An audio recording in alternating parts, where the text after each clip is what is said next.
profundamente afectado por la muerte del joven Franois, y mientras intenta asimilar lo que esta pérdida significa para Olivia y para él, Salvo Montalbano tiene que sobreponerse al cansancio y al desánimo antes de enfrentarse a un caso ligado a esa lacra que, por desgracia, tanto abunda en el mundo de hoy. La corrupción política en las adjudicaciones de obra pública.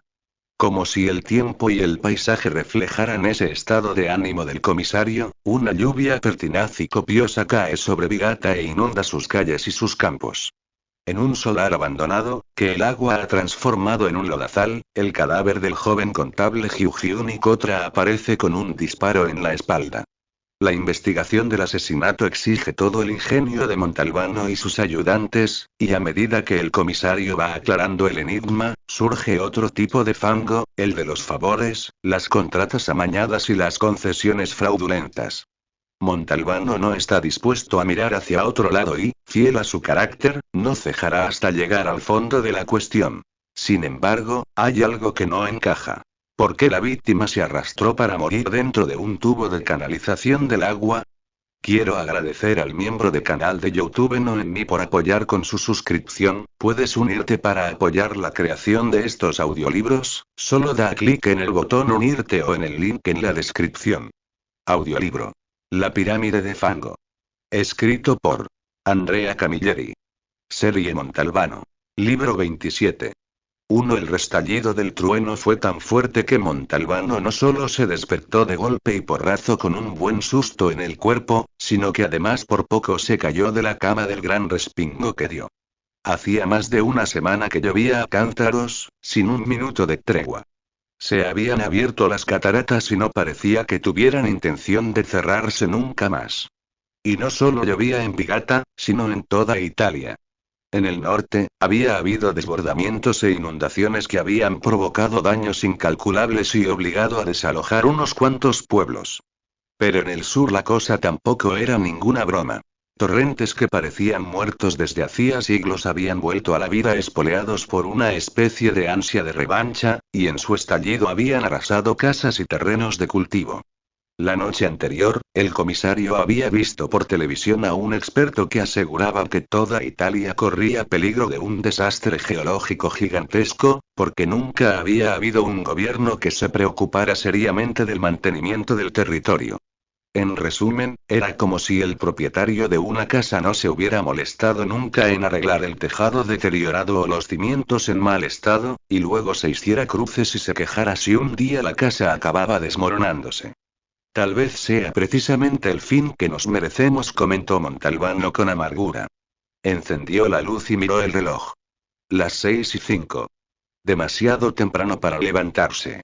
Se quedó en la cama con los ojos cerrados, escuchando el sonido del mar. En calma o enfurecido, siempre le resultaba placentero.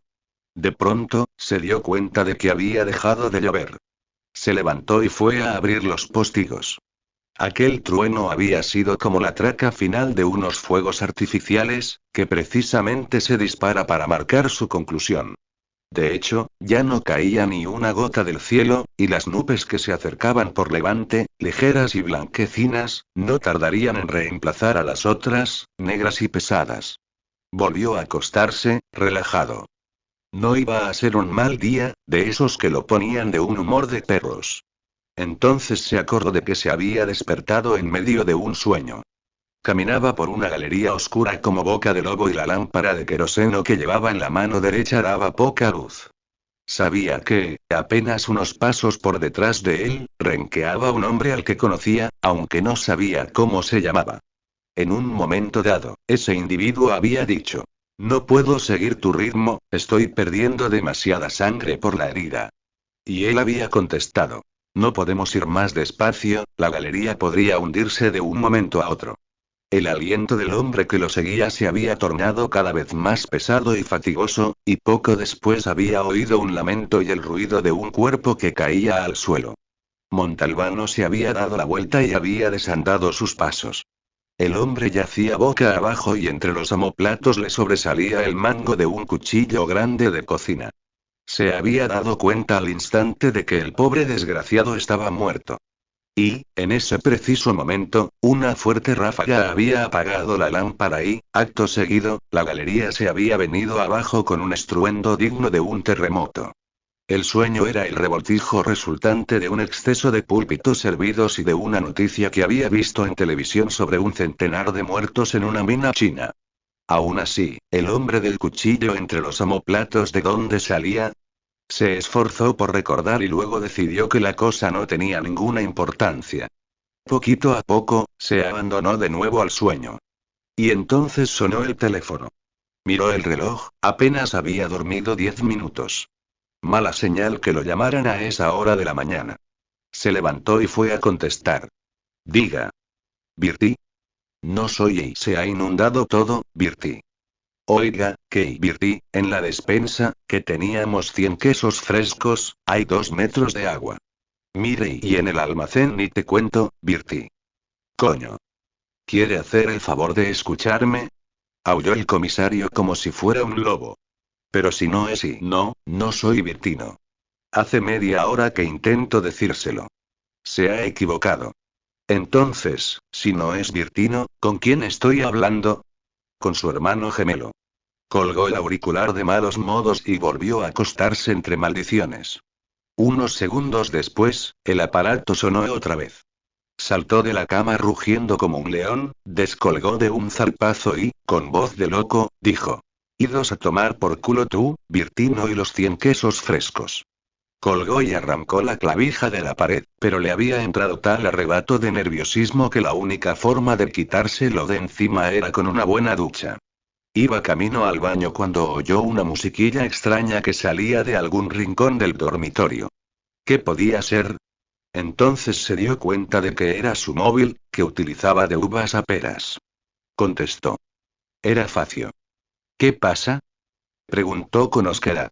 Perdone, doctore, he probado a llamarlo al fijo, pero me ha contestado alguien que será que me he equivocado. Había mandado a tomar por culo a Facio. ¿Seguro que te has equivocado? Sí, porque yo tenía la línea desconectada. Soltó el embuste con voz autoritaria y segura. Ya. Por eso lo molesto llamándolo al móvil. Ha habido un asesinato. No, si ya lo veía venir. ¿Dónde? En el término de Pizzutello. No lo había oído en la vida. ¿Y eso dónde cae? Es demasiado complicado, doctore. Acabo de enviarle a Gallo con un coche. Yo estoy llegando. Ah, póngase botas de agua, parece que aquello está hecho un pantano. Muy bien. Nos vemos allí. Apagó el móvil y volvió a conectar la clavija del fijo. Apenas tuvo tiempo de llegar al baño cuando sonó de nuevo. Si volvían a preguntar por Bertino, pediría la dirección e iría a coserlos a todos a tiros. Incluidos los 100 quesos frescos. Doctori, no me diga que lo he despertado, dijo Catarella con ansiedad. No, llevo ya un rato en pie. Dime. Doctori, que quería avisarlo de que el coche patrulla de Gallo no quiere arrancar y no hay más unidades en todo el parque móvil de unidades con disponibilidad de disposición en tanto en cuanto están indisponibles por ser inamovibles. ¿Y eso qué quiere decir? Que también están averiadas. Y entonces. Entonces Facio me ha dado la ordenación de ir a recogerlo yo con mi coche. Ay. Catarella no era precisamente un as del volante. Claro que no había elección. ¿Y tú sabes dónde está el muerto? Segurísimo, doctori. Y, además, por seguridad me llevo también el navigaguador parlante. Ya preparado para salir, estaba tomándose el tercer tazón de café cuando de repente oyó un violento golpetazo procedente de la puerta de la calle. Del sobresalto derramó un poco de café sobre la cazadora y otro poco sobre las botas de agua. Entre maldiciones, corrió a ver qué había sucedido. Abrió y a punto estuvo de estamparse contra los faros del automóvil de Catarella. ¿Es que pretendías echar la puerta abajo y meterte en casa con el coche? Pido comprensión y perdón, doctori, es que he derrapado con motivo del fangue que se encuentra encima de la calle. No ha sido culpa mía, sino de la situación misteriológica. Anda, mete marcha atrás y apártate un poco, que si no me va a ser imposible salir. Catarella obedeció y el motor rugió, pero el coche no se movió ni un milímetro. Doctori, resulta que la calle hace bajada y en el fangue las ruedas no agarran. Sin saber por qué, y aunque no fuera en absoluto el momento adecuado, al comisario le entraron ganas de corregirlo. Cataré, se dice fango, no fangre. Como prefiera Usía, doctori. A ver, ¿y ahora qué hacemos? Doctori, si Usía sale por el porche y yo salgo del vehículo susodicho, intercambiamos los papeles. ¿Y con eso qué ganamos? Que Usía conduce y yo empujo. El argumento lo convenció. Se sentó al volante. Después de 10 minutos de pruebas y más pruebas, las ruedas agarraron. Catarella se encargó de cerrar la casa.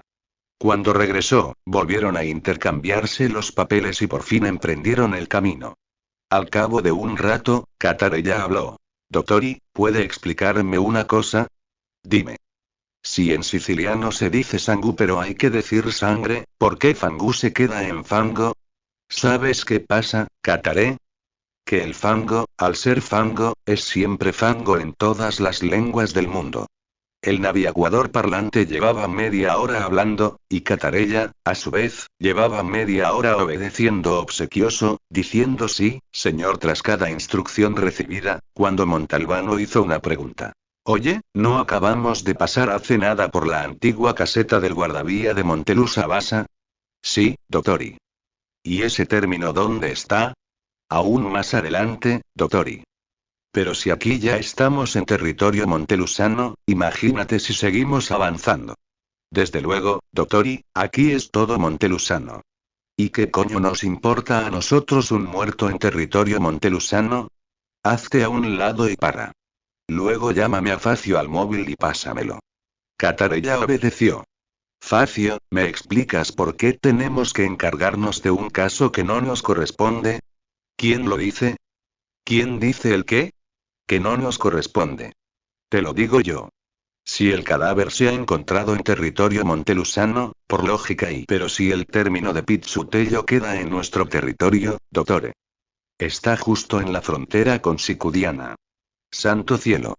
Y ellos se encontraban exactamente en el lado contrario. Entonces se hizo la luz en la cabeza de Montalbano. Espera un momento. Miró fijamente a Catarella, que le devolvió la mirada con un ligero recelo. ¿Me dices a qué término me llevabas? Al término de Rizzutello, doctori. Cataré, ¿tú sabes cuál es la diferencia entre una P y una R? Pues claro, doctori. Dímela como si estuvieran escritas en letras de imprenta. ¿De impronta? Espere que piense y ya está. La R tiene barriga y colita, mientras que la P solo tiene barriga. Bravo. Pero te has equivocado. Me estás llevando a un sitio con colita, en vez de llevarme a un sitio solo con barriga. Entonces he metido la pata. Has metido la pata. Catarella se puso primero rojo como un pavo y acto seguido amarillo como un cadáver. ¡Ay, Virgen Santa, cómo he metido la pata! ¡Ay, qué error imperdonable! Me he llevado al doctor y a donde no era. Estaba desolado, a punto de echarse a llorar. Hundió la cara entre las manos. El comisario, para evitar lo peor, le dio una palmada amistosa en el hombro. Venga, Cataré, no te pongas así, que un minuto más o un minuto menos no tiene importancia. Vamos, hombre, ahora coge el móvil y que Facio te explique bien a dónde tenemos que ir. A mano derecha, en un camino rural que había quedado reducido a una especie de lecho de río fangoso lacerado por centenares de huellas de ruedas de camión, se abría el gigantesco espacio de una obra convertido en un mar de limo. Apilados a un lado, había enormes tubos de cemento en cuyo interior podía ponerse de pie un hombre. Había también una gran grúa, 3 camiones, 2 excavadoras y 3 retroexcavadoras. Agrupados en el otro extremo se alineaban unos cuantos coches, entre ellos el de Facio y los 2 de la científica. Pasada la explanada, el camino rural volvía a ser un camino rural normal y corriente que hacía su vida. A unos 30 metros se veía una especie de chalet. Había otro algo más allá. Facio fue al encuentro del comisario. ¿Qué están construyendo? Una nueva canalización de agua. Debido al mal tiempo, hace 4 días que los obreros no vienen a trabajar, pero esta mañana, a primera hora, se han acercado 2, encargados de ver cómo estaban las cosas. Son los que han descubierto el cadáver y nos han llamado. ¿Tú ya lo has visto? Sí, jefe. Montalbano notó que Facio había estado a punto de añadir algo, pero se había contenido. ¿Qué pasa? Será mejor que lo vea Usía. ¿Pero dónde está ese cadáver? Dentro del tubo. Montalbano se sorprendió. ¿Qué tubo? Doctore, desde aquí no se ve. Lo tapan las máquinas. Están perforando la colina para pasar los tubos. Ya tienen 3 colocados. El cadáver lo han encontrado al fondo de esa especie de galería. Vamos allá. Doctore, están dentro los de la científica. No caben más de 2 personas. Pero no creo que tarden mucho. ¿El doctor Pascuano ha venido? Sí, señor. Ha echado un vistazo y se ha marchado. ¿Ha dicho algo? Los 2 obreros lo han descubierto a las 6:15. Según el doctor Pascuano, llevaba muerto 1 hora. También ha dicho que estaba claro que no le habían disparado dentro del tubo. Entonces los que lo han matado lo han traído hasta aquí. Facio parecía incómodo. Prefiero que lo vea con sus propios ojos, doctore. El fiscal ya ha llegado. Era bien sabido que, cuando el fiscal Tomaseo se ponía al volante de un coche, chocaba indefectiblemente. Y, si eso pasaba hasta en días de sol y sin tráfico, a saber qué le habría sucedido con la que había caído. Sí, señor, pero es el fiscal Jácono, ¿por qué Tomaseo tiene la gripe? Bueno, tráeme a esos 2 obreros. Muchachos, venid aquí. Gritó Facio a 2 hombres que estaban fumando al lado de un coche. Se acercaron chapoteando por el fango y saludaron. Buenos días. Soy el comisario Montalbano. ¿A qué hora habéis llegado esta mañana? Los 2 hombres se miraron. El mayor, de unos 50 años, fue quien contestó. A las 6 en punto. ¿Habéis venido en un solo coche? Sí, señor. ¿Y lo primero que habéis hecho ha sido entrar en la galería? En la galería teníamos que entrar al final, pero hemos ido hasta allí en cuanto hemos visto la bicicleta. Montalbano se sorprendió. ¿Qué bicicleta? Una bicicleta tirada en el suelo justo a la entrada de la galería. Hemos pensado que alguien debía de haberse guarecido dentro y... Un momento. ¿Cómo es posible que alguien haya podido ir por aquí en bicicleta, con todo este barro? Señor comisario, hay una especie de pasarela de madera que construimos porque si no esto era intransitable. Solo se ve si uno se acerca. ¿Y entonces qué habéis hecho? ¿Qué íbamos a hacer? Hemos entrado con las linternas, y justo al final hemos visto el cadáver. ¿Lo habéis tocado? No, señor. ¿Cómo podíais estar tan seguros de que el hombre estaba muerto? Cuando una persona está muerta, se nota que está muerta. ¿Lo conocíais? No sabemos quién es. Ha caído boca abajo. ¿Habéis tenido la impresión de que pudiera tratarse de algún trabajador de la obra? No podemos decirle ni que sí, ni que no. ¿No tenéis nada más que decirme? Nada. Hemos salido y los hemos llamado a ustedes. Muy bien, gracias. Podéis iros. Los 2 se despidieron y se marcharon a toda prisa. Se morían de ganas de volver a su casa. Entonces hubo algo de movimiento donde estaban los coches aparcados. La científica ha terminado, dijo Facio. Ve a ver si han encontrado algo. Facio se alejó. Con el jefe de la científica, Montalbano no habría cruzado una palabra ni harto de vino. Le provocaba una antipatía profunda que por otro lado era mutua. Facio volvió al cabo de 5 minutos. No han encontrado ningún casquillo, pero están seguros de que el hombre ha entrado en la galería cuando ya le habían disparado. Hay una huella de una mano ensangrentada en la pared de uno de los tubos, como si se hubiera apoyado para no caerse. Los coches de la científica se marcharon. Solo quedaron el de Facio y la furgoneta del depósito de cadáveres. Doctore, apóyese en mí. No vaya a ser que resbale y se ponga perdido de barro. Montalbano no rechazó la oferta. Avanzaron con cautela, a pasos cortos, y por fin, una vez superadas las 2 excavadoras, el comisario pudo ver la base de la colina en la que se trabajaba y la entrada a la galería. ¿Qué longitud tienen los tubos? 6 metros cada uno. La galería tiene 18 metros y el cadáver está justo al final. A la izquierda de la entrada, tirada en el suelo, había una bicicleta medio cubierta de barro que los de la científica habían acordonado rodeándola con una cinta amarilla sostenida por unos cuantos palos. El comisario se detuvo a mirarla. Era bastante vieja y estaba muy usada. En su momento debía de haber sido de color verde. ¿Por qué ha dejado la bici fuera y no ha entrado pedaleando? Espacio no le faltaba, comentó Facio. No creo que haya sido algo voluntario. Se habrá caído y no habrá tenido fuerzas para volver a montar. Coja mi linterna y pase usted adelante, ofreció el inspector jefe. Montalbano aceptó la linterna, la encendió y entró, seguido de Facio. Sin embargo, cuando apenas había avanzado 2 pasos dio media vuelta y salió a toda prisa, jadeando. ¿Qué ha pasado?, preguntó Facio, atónito.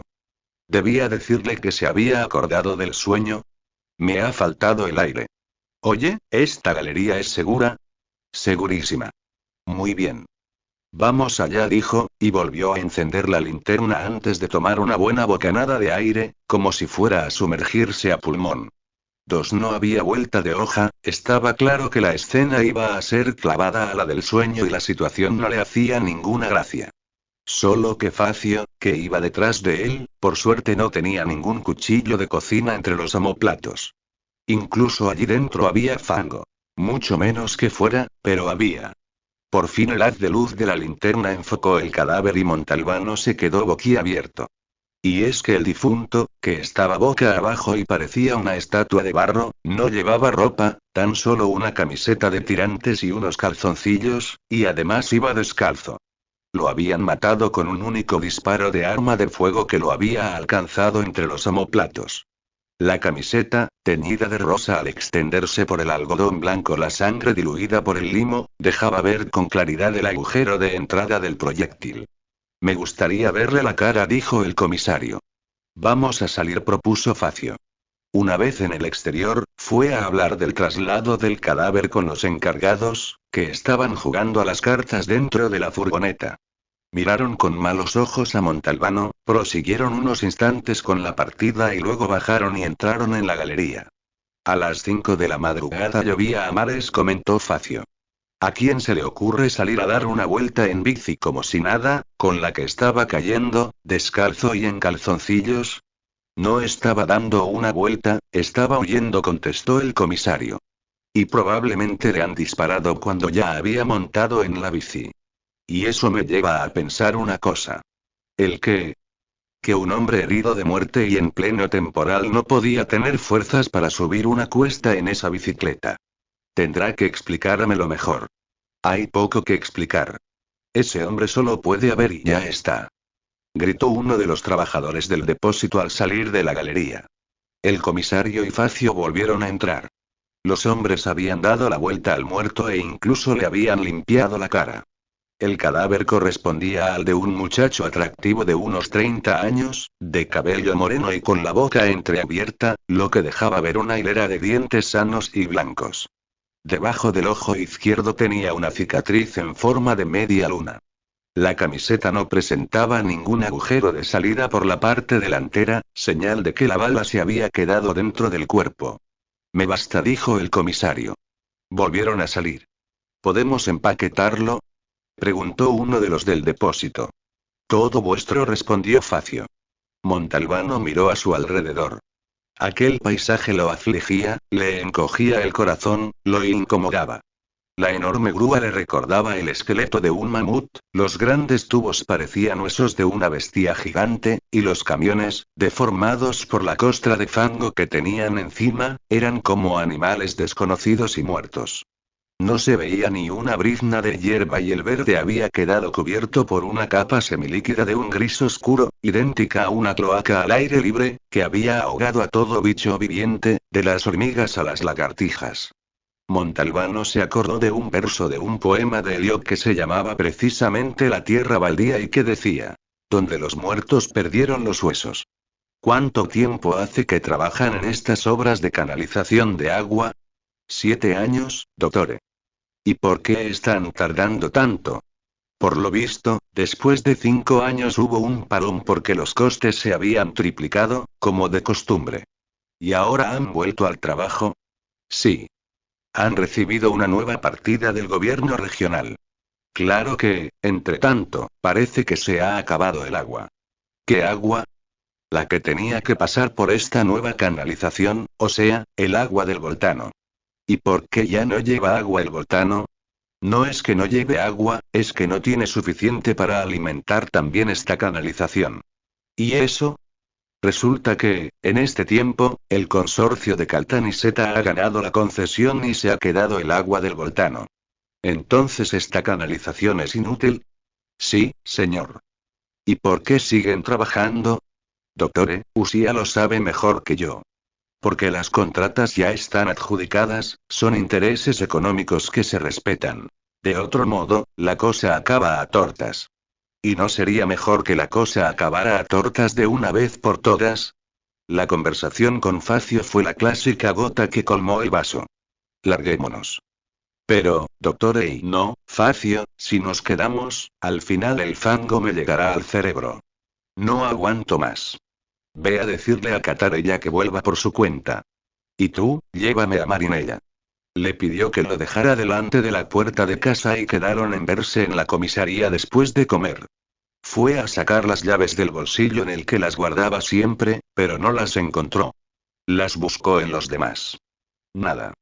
Luego, entre maldiciones, comprendió que Catarella, después de cerrar la puerta, no se las había devuelto. Llamó al timbre con la esperanza de que Adelina aún no se hubiera ido. No apareció nadie. Volvió a llamar, frenético, y oyó aliviado la voz de la asistenta. Que sí, menudas prisas. Ya voy. Se abrió la puerta y, nada más verlo, Adelina pegó un buen grito. ¡Alto ahí! Montalbano se quedó inmóvil, pasmado. ¿Qué pasa? Acabo de fregar el suelo ahora mismísimo. Si entra Usía perdido de fango como viene, me tocará empezar a limpiar de cero. Entonces, en tu opinión, no debería pasar. Quítese esas botas, que le traigo los zapatos. No resultó fácil quitarse las botas de pie, apoyado en el quicio de la puerta. Te advierto que quiero darme una ducha. Tengo el baño que parece un espejo. Pues voy a empañarlo, ¿entendido? Y yo no puedo impedírselo. Santa paciencia. Una hora después, duchado y con un traje limpio, dejó a Adelina refunfuñando mientras volvía a hacer el baño. Se subió al coche y se fue a la comisaría. Se sentía mucho mejor. El agua de la ducha se había llevado consigo el barro, pero no la suciedad invisible que se le había metido debajo de la piel con las palabras de Facio sobre las obras de la canalización. Lo primero que vio al entrar fue que Catarella no estaba en su puesto de telefonista. No ha aparecido, aseguró el agente de guardia. ¿A que se había vuelto a perder en el camino de regreso? Era capaz de aparecer al día siguiente. ¿El doctor Augelio y Facio se encuentran in situ? El agente lo miró extrañado. Diantre, se había olvidado de que no estaba delante de Catarella. Que si están aquí, se corrigió. Sí, señor. Diles que vayan a mi despacho. Aparecieron juntos. Saludaron y se sentaron. ¿Estás al tanto de lo del muerto? Preguntó el comisario a Augelio. Facio me lo ha contado todo. ¿Y tú tienes alguna novedad? Esta mañana, mientras estabais fuera, ha llamado Tano Gambardella. ¿El periodista? Sí. Gambardella publicaba un semanario combativo en el que informaba de los sucesos retorcidos que tenían lugar en Vigata. Era un hombre valiente que ya había sufrido 2 atentados de la mafia. De vez en cuando colaboraba con Rete Libera, el canal dirigido por Nicolò Fito, gran amigo de Montalbano. ¿Para qué? No ha querido decírmelo. ¿Por qué? Pues porque solo quería hablar contigo. Personalmente, en persona, como diría Catarella. Pero si tú eres el subcomisario, tendrías que haber, y mira, Salvo, tampoco podía insistir demasiado, porque entre Gambardella y yo hay una historia que viene de lejos. Montalbano lo pilló al vuelo. Las historias de Mimi tenían siempre un mismo origen. ¿Por casualidad guarda relación con su señora? Sí. Una mujer preciosa. ¿Y viene de muy lejos esa historia? Mimi Augelio se revolvió en la silla. Digamos que viene de hace 3 meses.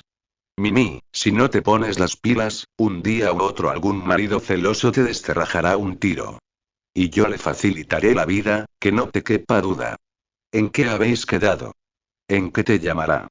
Muy bien, muchachos, escuchadme. Como he empezado a explicarle a Facio esta mañana, sin duda alguna el muerto tenía que vivir en las cercanías de la obra, para ser exactos en la parte alta del término de Pizzutello. ¿Por qué estás tan seguro? Preguntó Augello. Porque, herido de muerte como estaba, es imposible que pedaleara cuesta arriba y menos con todo ese fango. Como mucho, podría haber hecho el camino de bajada, con la bici rodando por sí sola. Además, hay un detalle importante. Estaba al tanto de que hay una especie de pasarela colocada por los mismos trabajadores en la explanada de la obra para pasar por encima del barro, pero que con todo ese limo no se veía. Señal de que estaba a menudo por allí, es probable que incluso viera cómo la montaban. ¿Pero por qué se ha metido en la galería? Quería esconderse. Creía que quienes le habían disparado lo perseguían. No cuadra, replicó Mimi. Si quería esconderse, tendría que haber metido también la bici en la galería. No ha podido porque se le ha caído, y no creo que estuviera ya en condiciones de razonar con claridad. Puede que ya no le quedarán ni siquiera fuerzas para sacar la bici del fango. Deben de haberlo sorprendido mientras dormía, dijo Mimi. Exacto. Luego habrá pasado algo que le ha permitido subirse a la bici y huir. Le han pegado un tiro por la espalda, pero ha conseguido mantenerse sobre el sillín. Me convence, dijo Facio. Sonó el teléfono. Era Catarella. Dottori, quería comunicarle que por fin he logrado volver in situ. ¿Te has perdido? Sí, señor Dottori. He acabado en Trapani. El comisario colgó, aliviado. No iba a hacer falta montar una operación de rescate. ¿Entonces qué hacemos? Preguntó Mimi. Tú quédate aquí a sustituirme a la perfección. Facio y yo nos volvemos al término de Pizzutello. Pasada la zona de la obra, la primera casa, que se encontraba a un centenar de metros de distancia, estaba a medio camino entre un chalet y una casa de campo. El que la había construido no había sabido decidirse entre hacer un casoplón con ínfulas o una granja corriente y moliente. A un lado estaba el garaje, con la persiana metálica bajada. La puerta de la vivienda daba directamente a la calle. Las ventanas estaban cerradas. No había timbre. Facio llamó y volvió a llamar con los nudillos, pero nadie fue a abrir. Al cabo de un rato tiraron la toalla y se dirigieron a otra casa, que estaba un poco más alejada. Era bastante grande y se encontraba en mal estado. De la parte trasera surgía un coro de centenares de gallinas. La puerta estaba abierta. Permiso, dijo Facio. Pasen, pasen, contestó la voz de una anciana. Entraron y se quedaron de piedra. Esperaban encontrarse una habitación cualquiera de una casa cualquiera y en vez de eso fueron a parar a una sala que parecía en parte tienda de ultramarinos, en parte restaurante y en parte bar. Incluso había 3 mesitas ya preparadas para quien quisiera comer algo. Detrás del mostrador había una anciana de aire simpático y ojos vivaces y astutos. ¿Les apetece un café? ¿Quieren huevos frescos? Montalbano tenía que satisfacer su curiosidad. ¿Pero qué es esto? Preguntó. Pues lo que ve Usía, contestó la anciana sin inmutarse. Vendemos pan, pasta, salsas, huevos y de todo. También servimos comida. Y pueden tomarse un buen café. ¿Y por qué no hay ningún cartel fuera? Insistió el comisario. Porque no tengo licencia. ¿Pero la ha pedido? Intervino de pronto Facio, con gesto severo. Ni se me pasa por la antesala del cerebro. ¿Sabe lo que cuesta el soborno para que te la den bajo mano? Pero, entonces, estamos ante el ejercicio de una actividad ilícita. Exclamó Facio. ¿Qué ejercicio ni qué niño muerto? Replicó la vieja, levantando la voz. Yo tengo una edad y el ejercicio ya ni lo huelo. ¿Usía qué es? ¿De la policía judicial? No, yo soy y pues si no es de la judicial no me toque los cojones. Y entonces la señora los miró bien y dijo para sí misma. Estos son de la pasma. Y acto seguido soltó un alarido que dejó sordos a Montalbano y a Facio. Pitrinegro. Sin que se viera ni cómo ni de dónde, Pitrinegro se materializó. Era un coloso de unos 40 años y 2 metros de altura, con el pelo prácticamente pegado a las cejas, bíceps de 80 centímetros de circunferencia y manos grandes como palas. ¿Qué pasa, mamá? Pitrinedru, luz de mis días, estos dos señores de la pasma dicen que somos ilícitos y son capaces de cerrarnos el negocio. Pitrinegru los miró con cara de pocos amigos e inspiró como un toro antes de embestir. Con el rabillo del ojo, Montalbano advirtió que la mano derecha de Facio iba metiéndose por dentro de la chaqueta para sacar la pistola. Pitrinegru se volvió entonces hacia él, amenazador. La situación era delicada. Con calma y casi en un susurro, Montalbano dijo: «Vamos a hacer un pacto». «¿Qué pacto?», preguntó la vieja, que tenía el oído fino. «Yo no hago pactos con la pasma», replicó Pitrinedru, ofuscado. «Chitón. Y quítate de en medio», ordenó su madre. En un abrir y cerrar de ojos, Pitrinegru se desmaterializó. «¿Les apetece un café o no?». «Muy bien. Entonces, siéntense». Montalbano y Facio se acomodaron en una de las mesitas que ya estaban preparadas. Entró un hombre que quería 10 huevos, una hogaza de pan y 1 kilo de pasta. Después, la vieja les llevó el café y se sentó con ellos. «A ver ese pacto. Primero dígame cómo ha sabido que éramos policías». «Porque los policías, los de verdad, claro, lo llevan escrito en la frente». «¿Qué hay del pacto ese?». «Nosotros no la denunciamos a la policía judicial y a cambio usted nos da cierta información». La respuesta de la vieja fue inmediata. «Lo siento en el alma, pero yo no soy ninguna chivata. No se trata de eso. Solo quería preguntarle si cierta persona vive por los alrededores». «¿Lo busca la policía por algo?». «No, no hay nada contra él». «¿Cómo se llama?». «No lo sabemos».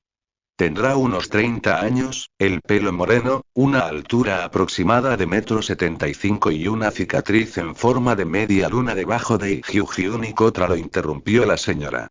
«¿Sabe dónde vive?». «Pues claro que lo sé. Si es el vecino de al lado». «¿El del chalet?». «Sí, señor». «¿Es soltero?». «No, señor». «Está casado». «Hemos llamado, pero no nos ha abierto nadie». «¿Será que ese putón verbenero no puede ir a abrir porque está ocupada follándose a alguien?».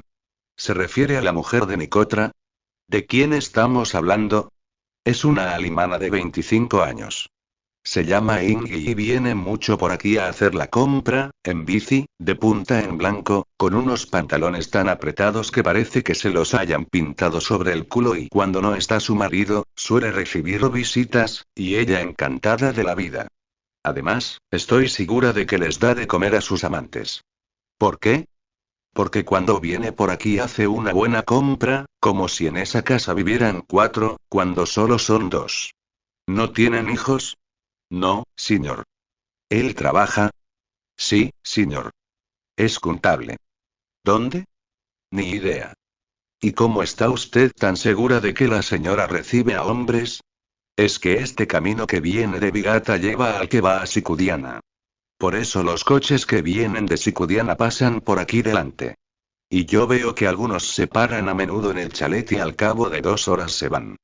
«¿Qué putón es?».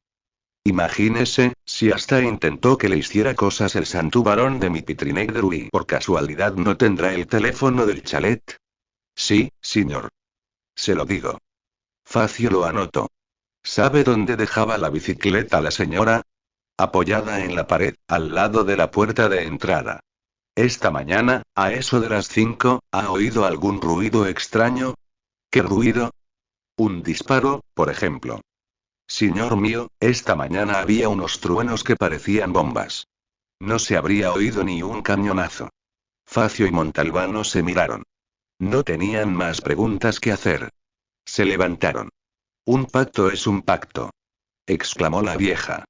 «No le quepa duda», contestó Montalbano. Salieron y subieron al coche.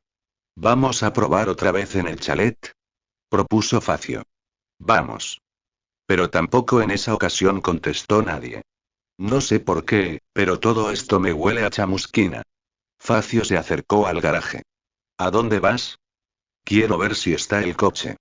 Desapareció detrás del garaje y poco después reapareció. Hay una ventana de ventilación. El garaje está vacío. Quizá lo haya cogido la señora para ir a dar una vuelta. ¿Y tú crees que puede ser tan sencillo? ¿Qué tendría que creer? No te planteas la pregunta clave. ¿Cuál sería? Mientras le pegaban un tiro a su marido, ¿dónde estaba ella? Facio se quedó mudo y pensativo. Montalbano miró la fachada del chalet, que a aquella hora debería haber estado iluminada de lleno por el sol.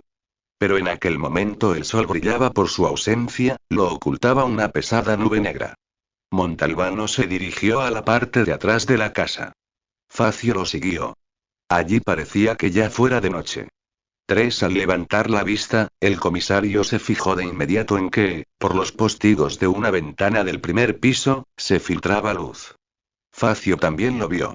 Eso, según la lógica arquitectónica, debería ser un dormitorio, comentó. Y sin duda la luz se quedaría encendida ayer por la noche, agregó Facio. Entonces a Montalbano se le ocurrió algo y volvió a la parte delantera del chalet. Vamos a hacer un último intento, dijo. Saca el móvil y llama al teléfono que te ha dado la vieja. El comisario se acercó a la puerta y pegó la oreja. Lo envolvía un silencio absoluto. Por mucho que aguzara el oído, no oía ningún sonido de llamada. ¿Era posible que no tuvieran teléfono en la planta baja? ¿O que les hubieran cortado la línea? Oye, ¿estás llamando? Evidentemente. ¿Y por qué no oigo que suene el teléfono? Déjeme probar a mí, por favor, pidió Facio. Ocupó el lugar del comisario y escuchó un rato. Suena. Lejos, pero suena, dijo finalmente. ¿Y por qué no lo he oído yo? Facio se lo quedó mirando, pero prefirió no contestar. Y Montalbano se arrepintió de inmediato de haber hecho la pregunta. No cabía duda, con la vejez, además de no ver bien, estaba empezando a quedarse sordo. Virgen Santa. Tal vez podría soportar ir por ahí con gafas de cristales de culo de botella, pero de ninguna manera con trompetilla. Mejor sería, llegados a ese punto, retirarse a una residencia, como a menudo le sugería el doctor Pascuano para chincharlo. Debo de tener tapones de cera en los oídos. Evidentemente, dijo Facio, mirando al cielo para seguir el vuelo alocado de un murciélago. Es que no sabía otro adverbio.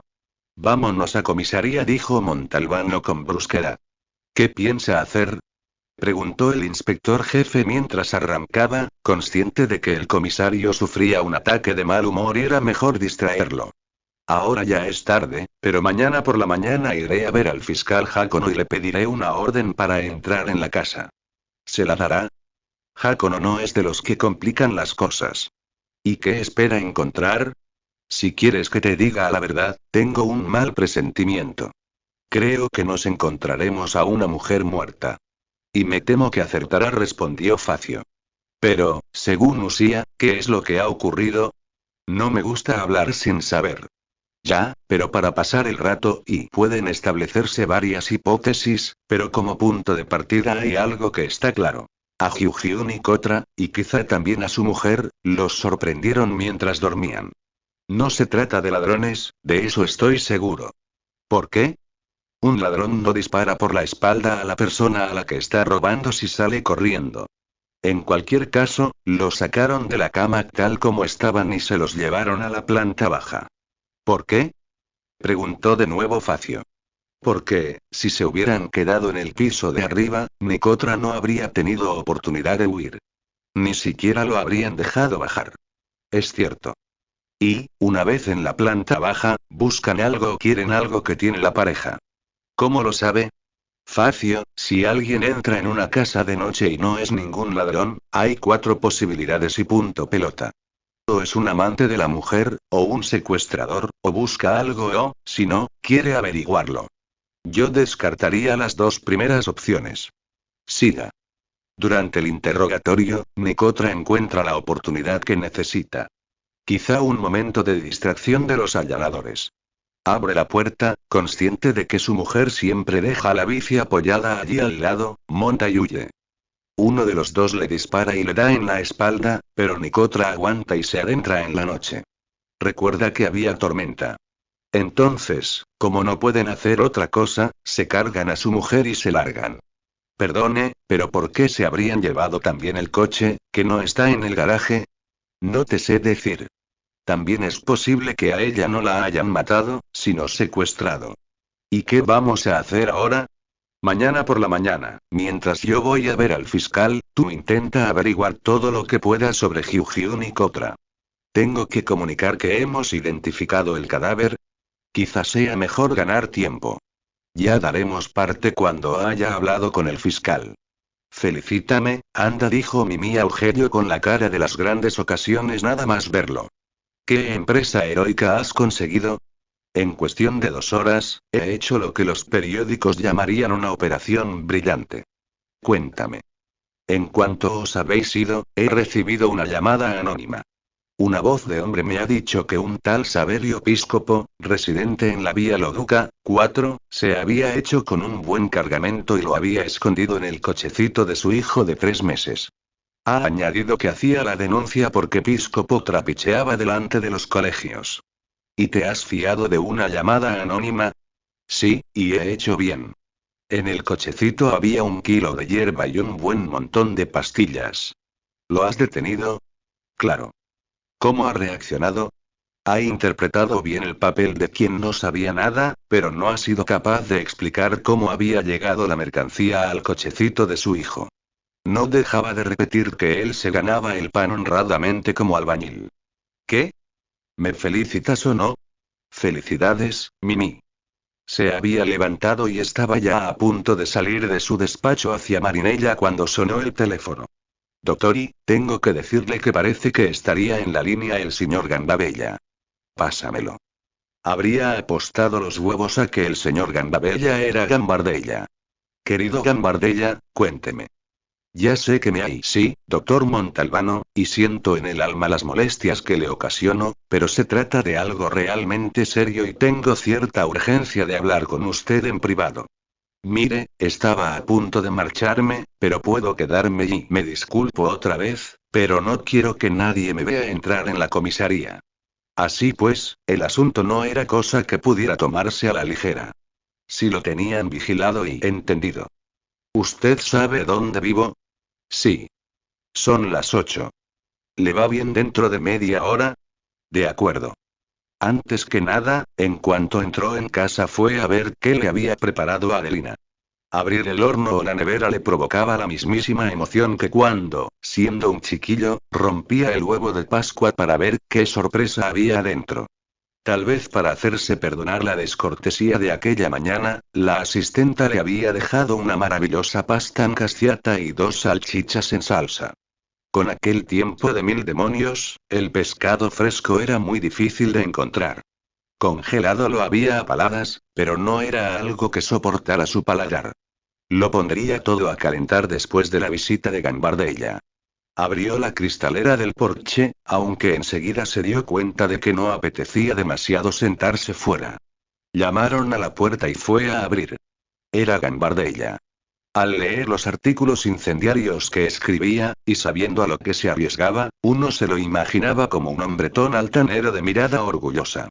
En realidad, era un señor menudo de 45 años, calvo, con gafas y con una americana de mangas demasiado cortas.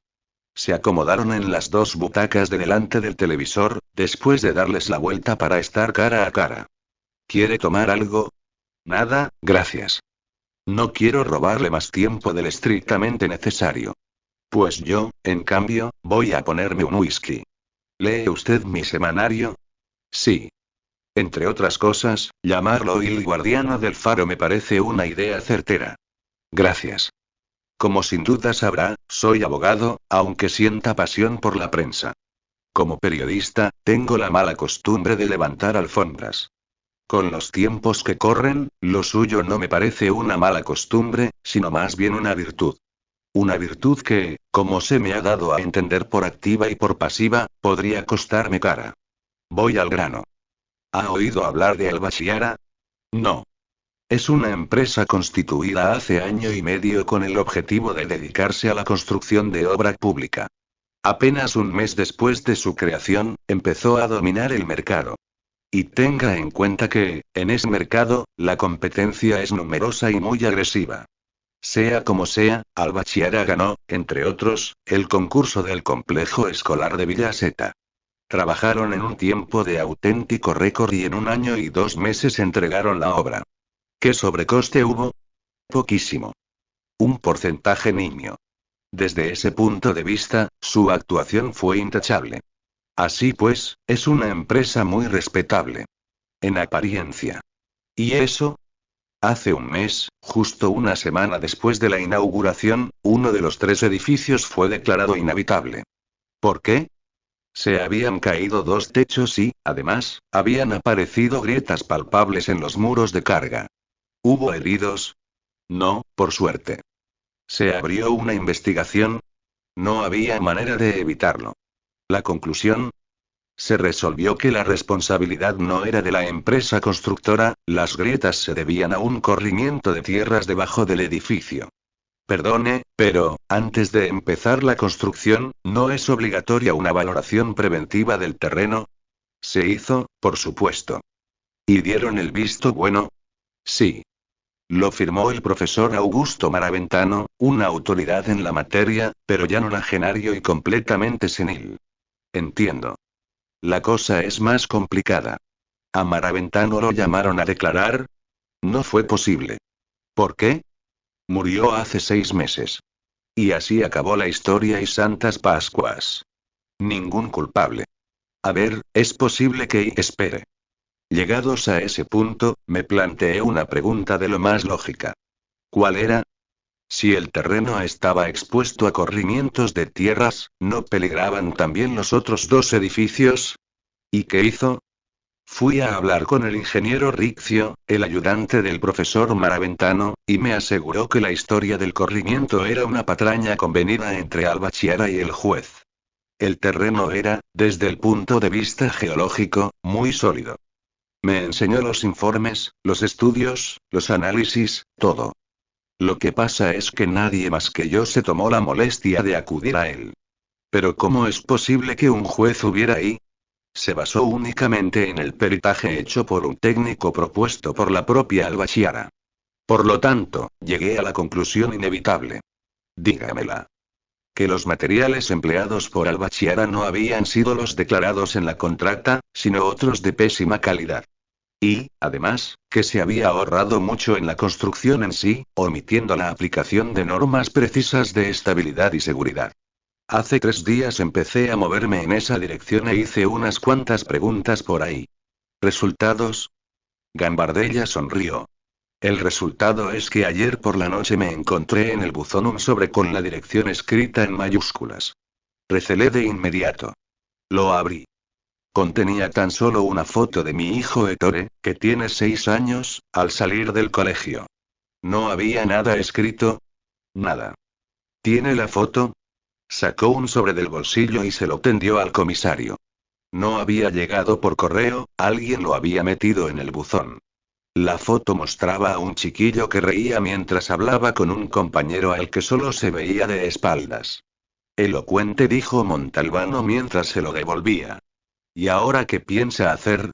A partir de mañana, Ettore va a ir al colegio en Montelusa, se quedará en casa de una de mis hermanas. ¿Cree que en Montelusa su hijo no correrá peligro? No soy tan estúpido. Pero por el momento no veo y mándelo por ahora a Montelusa, pero que no vaya al colegio.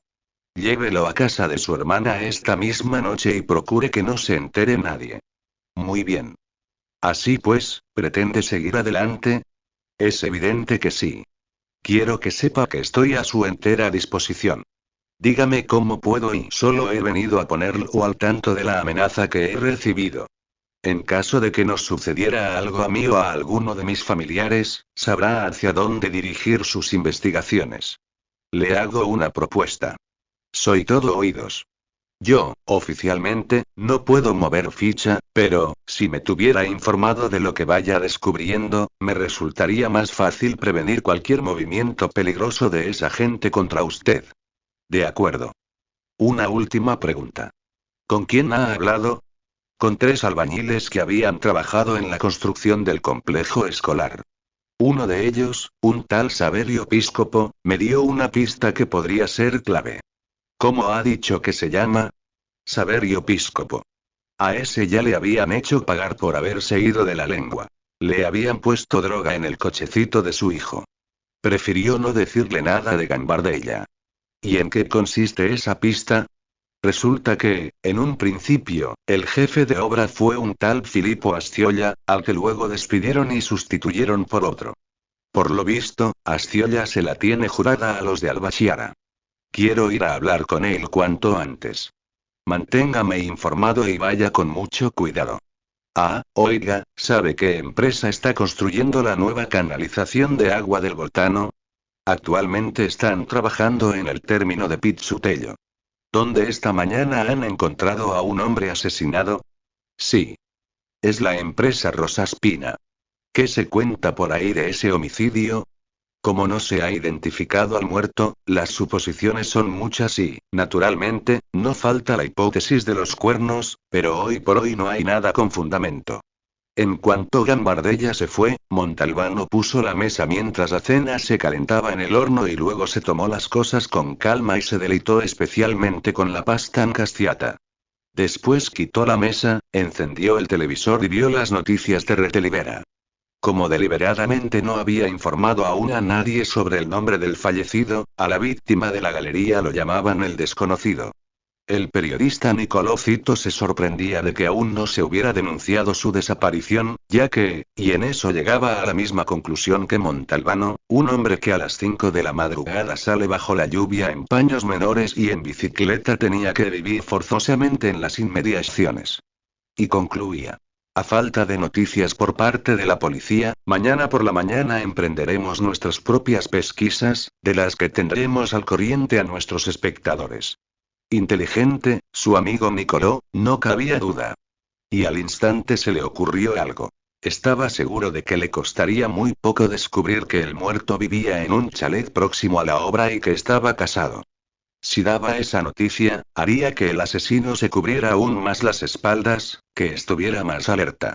Había que evitarlo. ¿Pero cómo?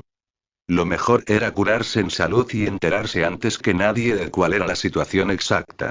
Y eso quería decir que no tenía tiempo de solicitar al fiscal el permiso ordinario.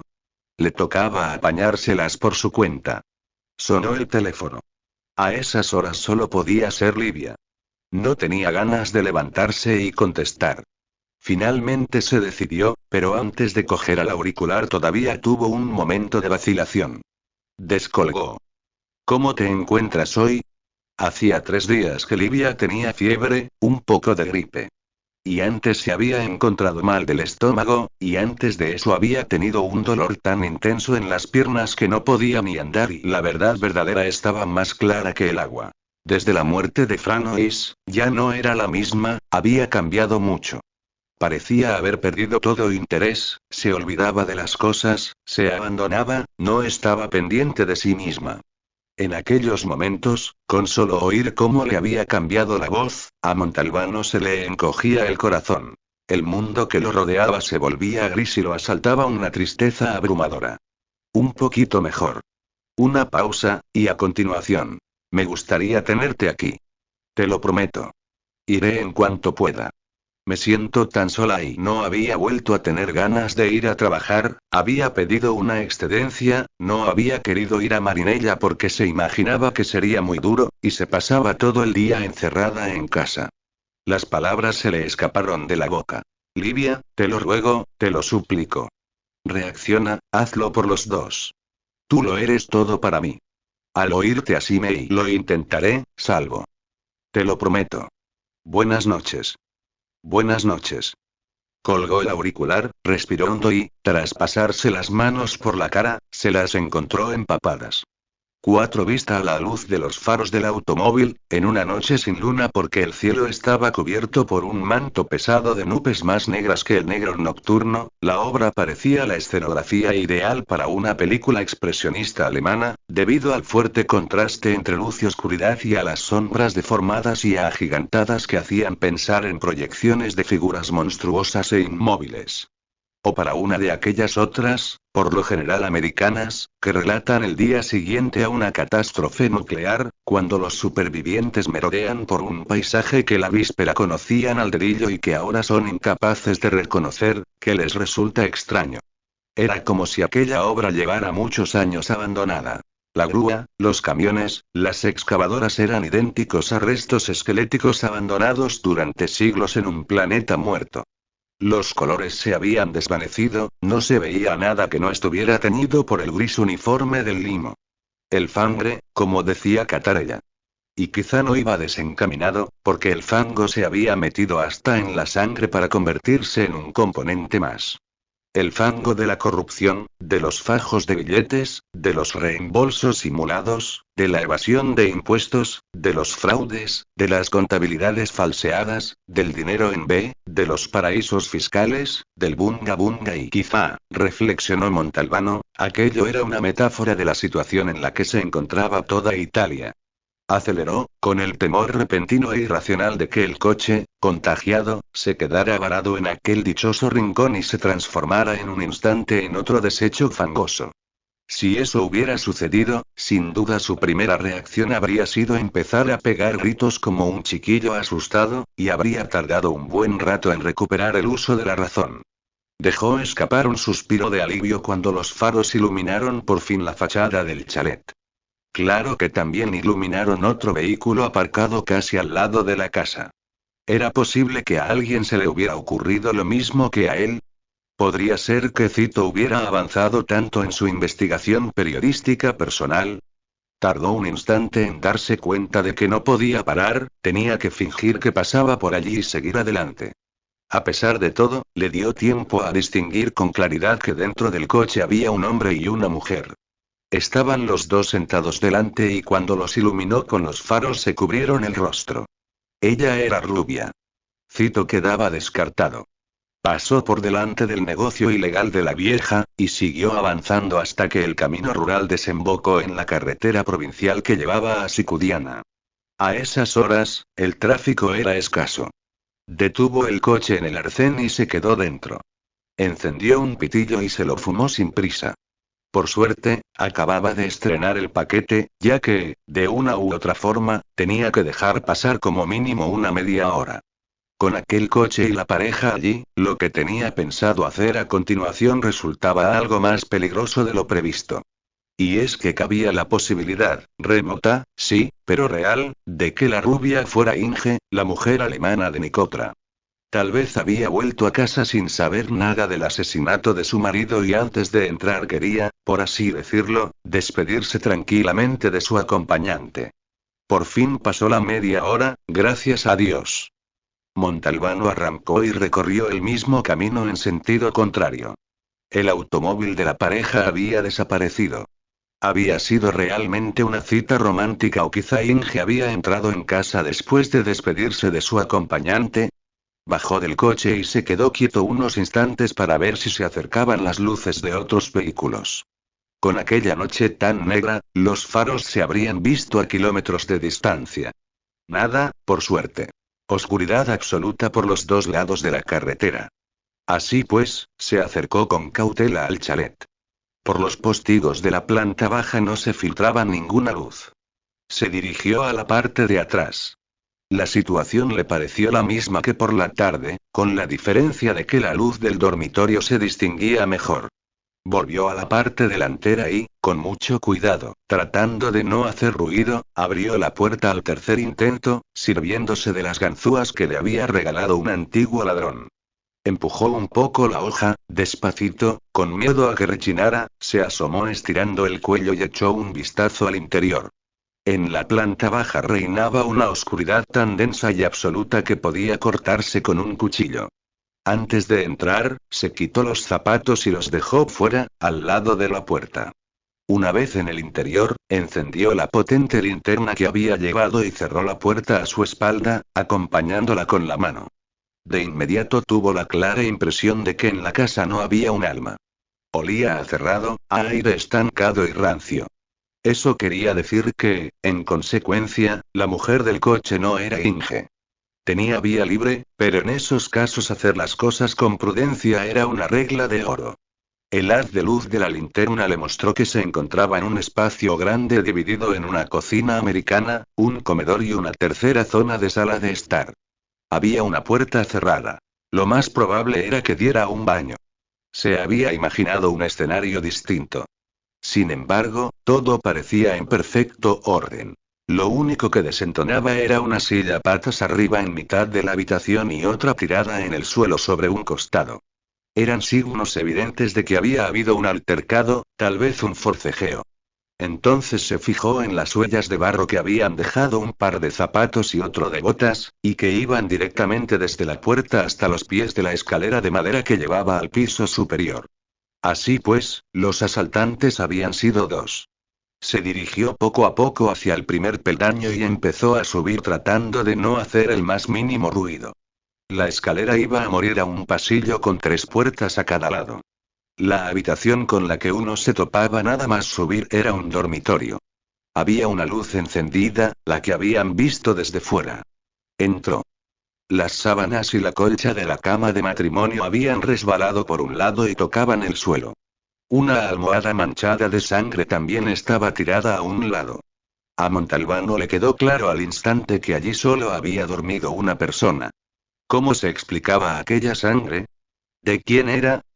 La cabeza del hombre asesinado, como había comprobado con sus propios ojos, no presentaba heridas. Continuó con el registro. Al lado había un baño y después, una especie de estudio. Pasó a las 3 habitaciones que daban a la parte delantera del chalet. Frente al estudio había un trastero, luego otro baño idéntico al primero y, por último, un dormitorio de matrimonio. Y también en ese caso la cama estaba revuelta. Estaba claro que allí habían dormido 2 personas. Montalbano se sorprendió. Eso significaba que Nicotra y su mujer habían tenido un invitado. ¿Pero un invitado o una invitada? Entonces tuvo una idea y abrió el armario. Había ropa de hombre y de mujer, esta última bastante llamativa. Aquella debía de ser la habitación de los dueños de la casa. Lo confirmó al echar un vistazo en el baño contiguo. Había perfumes, cremas, lápices de labios y, a continuación, volvió al primer dormitorio y abrió el armario. 3 trajes de hombre, en gris y azul, 2 jerseys de lana y todas prendas propias de un señor de cierta edad. Y luego camisas, calzoncillos, calcetines y sacó los trajes uno por uno y rebuscó escrupulosamente en los bolsillos. Ningún papel, ningún documento. Cerró el armario y fue a echar un vistazo al otro baño. Cuchillas, brocha, jabón de afeitar y se le había olvidado revisar el cajón de la mesita de noche.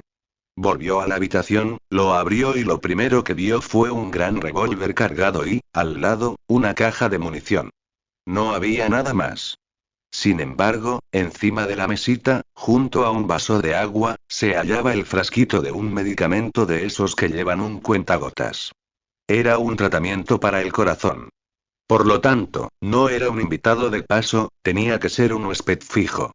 Y no podía ser un pariente, porque en ese caso la anciana lo habría mencionado. De hecho, la vieja no debía ni saber de su existencia, aunque era cierto que se había sorprendido de que hicieran una compra tan abundante, siendo solo 2. Entonces, ¿de quién se trataba? ¿Y qué hacía en aquella casa? ¿Se lo habían llevado con Inge porque podía ser un testigo peligroso? En cualquier caso, ahora la situación se había agravado, al menos en cierto sentido. Una persona asesinada y 2 secuestradas. No había nada más que hacer en aquella casa. Bajó, apagó la linterna y abrió la puerta. Sin embargo, para ver dónde estaban los zapatos tuvo que volver a encenderla un momento. Y fue entonces cuando observó un resplandor metálico. Tanteó el suelo hasta encontrarlo. Era un casquillo de bala. Sin duda alguna, había salido de la pistola con la que habían disparado a Nicotra. Y eso, en parte, confirmaba su reconstrucción. Lo dejó donde estaba, se calzó, cerró la puerta, se dirigió al coche y se marchó de allí. De camino a Marinella les dio vueltas a unas cuantas cosas que no cuadraban. La primera era la historia que les había contado la vieja, es decir, que Inge recibía visitas porque a veces llegaban coches que se detenían delante del chalet y se marchaban al cabo de unas horas. Era posible que Inge se tirase a sus amantes ocasionales sin esconderse, y que la trajera al fresco tener en casa al huésped anciano. En ese caso, el susodicho tendría que haber sido su cómplice y no haber revelado nada al marido cornudo y no, eso era impensable. Por tanto, era lícito hacer una suposición más razonable. Aquellos hombres que acudían al chalet no iban a ver a Inge, sino a la persona que ella hospedaba. Y a ella le iba de perlas que la tacharán de putón, puesto que así nadie sospecharía que tenía a alguien escondido en casa. Lo segundo que no cuadraba era precisamente aquel huésped anciano. ¿Por qué vivía en el chalet? ¿Qué relación tenía con el dueño de la casa? ¿Por qué acudía gente a verlo? Y, sobre todo, ¿por qué por la noche, cuando se iba a la cama, dejaba una pistola al alcance de la mano? No supo dar respuesta ni a una sola de aquellas preguntas. Aunque eso, cuando se acostó, no le impidió dormir a pierna suelta. A la mañana siguiente, antes de presentarse delante del fiscal Jácono, se dirigió a la jefatura para hablar con Angelo Micheletto, el nuevo jefe de narcóticos, que era un gran amigo suyo y con el que a menudo, entre broma y broma, intercambiaba favores. Angeli, tengo que confiarte un asunto delicado como si fueras mi hermano, empezó Montalbano, con cara de circunstancias. Yo siempre soy delicadísimo, hermano mío. Desahógate, lo animó Micheletto, poniendo la misma cara. Ayer mi subcomisario, Augello, a raíz de una llamada anónima de la que yo no sabía nada, detuvo por posesión de estupefacientes a un pobre hombre, un tal Saverio Piscopo, que, no malgaste saliva, estoy al tanto de todo. A ver, ¿qué quiere mi hermano de mí? Tienes que saber que Piscopo no es un camello. Se la han jugado por venganza. ¿Y tú cómo te has enterado? Porque Piscopo es uno de mis confidentes, respondió el comisario, con el gesto más sincero del que fue capaz. Ah. ¿Y tu subcomisario no sabía nada? No. A Piscopo lo he interrogado yo mismo. ¿Por qué crees que no me ha revelado que era confidente tuyo? No me lo explico. Pues entonces ya te lo explico yo. Porque de confidente tuyo no tiene un pelo. Esa historia te la has inventado para salvarle el pellejo. Llegados a ese punto, la única solución era poner todas las cartas sobre la mesa. Es verdad. Ay, ay, ay. Los hermanos no se cuentan embustes. En fin, si te sirve de consuelo, a mí también me ha quedado claro que Piscopo no tenía nada que ver con la droga. Le hemos dado la vuelta a su vida como a un calcetín. Se ha dedicado siempre a la albañilería y punto. Está limpio. ¿Entonces vais a soltarlo? Esta misma mañana. Y te lo pido por favor. Otra vez no me vengas con gilipolleces. Se lo contó todo al fiscal Jácono, a excepción, por supuesto, de la visita nocturna. En consecuencia, ¿le parece indispensable entrar en el chalet? No veo otra forma de hacer avanzar la investigación. Si a usted se le ocurre otra idea y a Jácono no se le ocurría ninguna otra idea. ¿Cuándo piensa ir? Después de comer. Si encuentra el cadáver de la mujer, avíseme de inmediato, pidió el fiscal, mientras firmaba la autorización. Lo había hecho esperar 2 horas en la antesala, pero para compensar no había perdido el tiempo en el momento de tomar una decisión.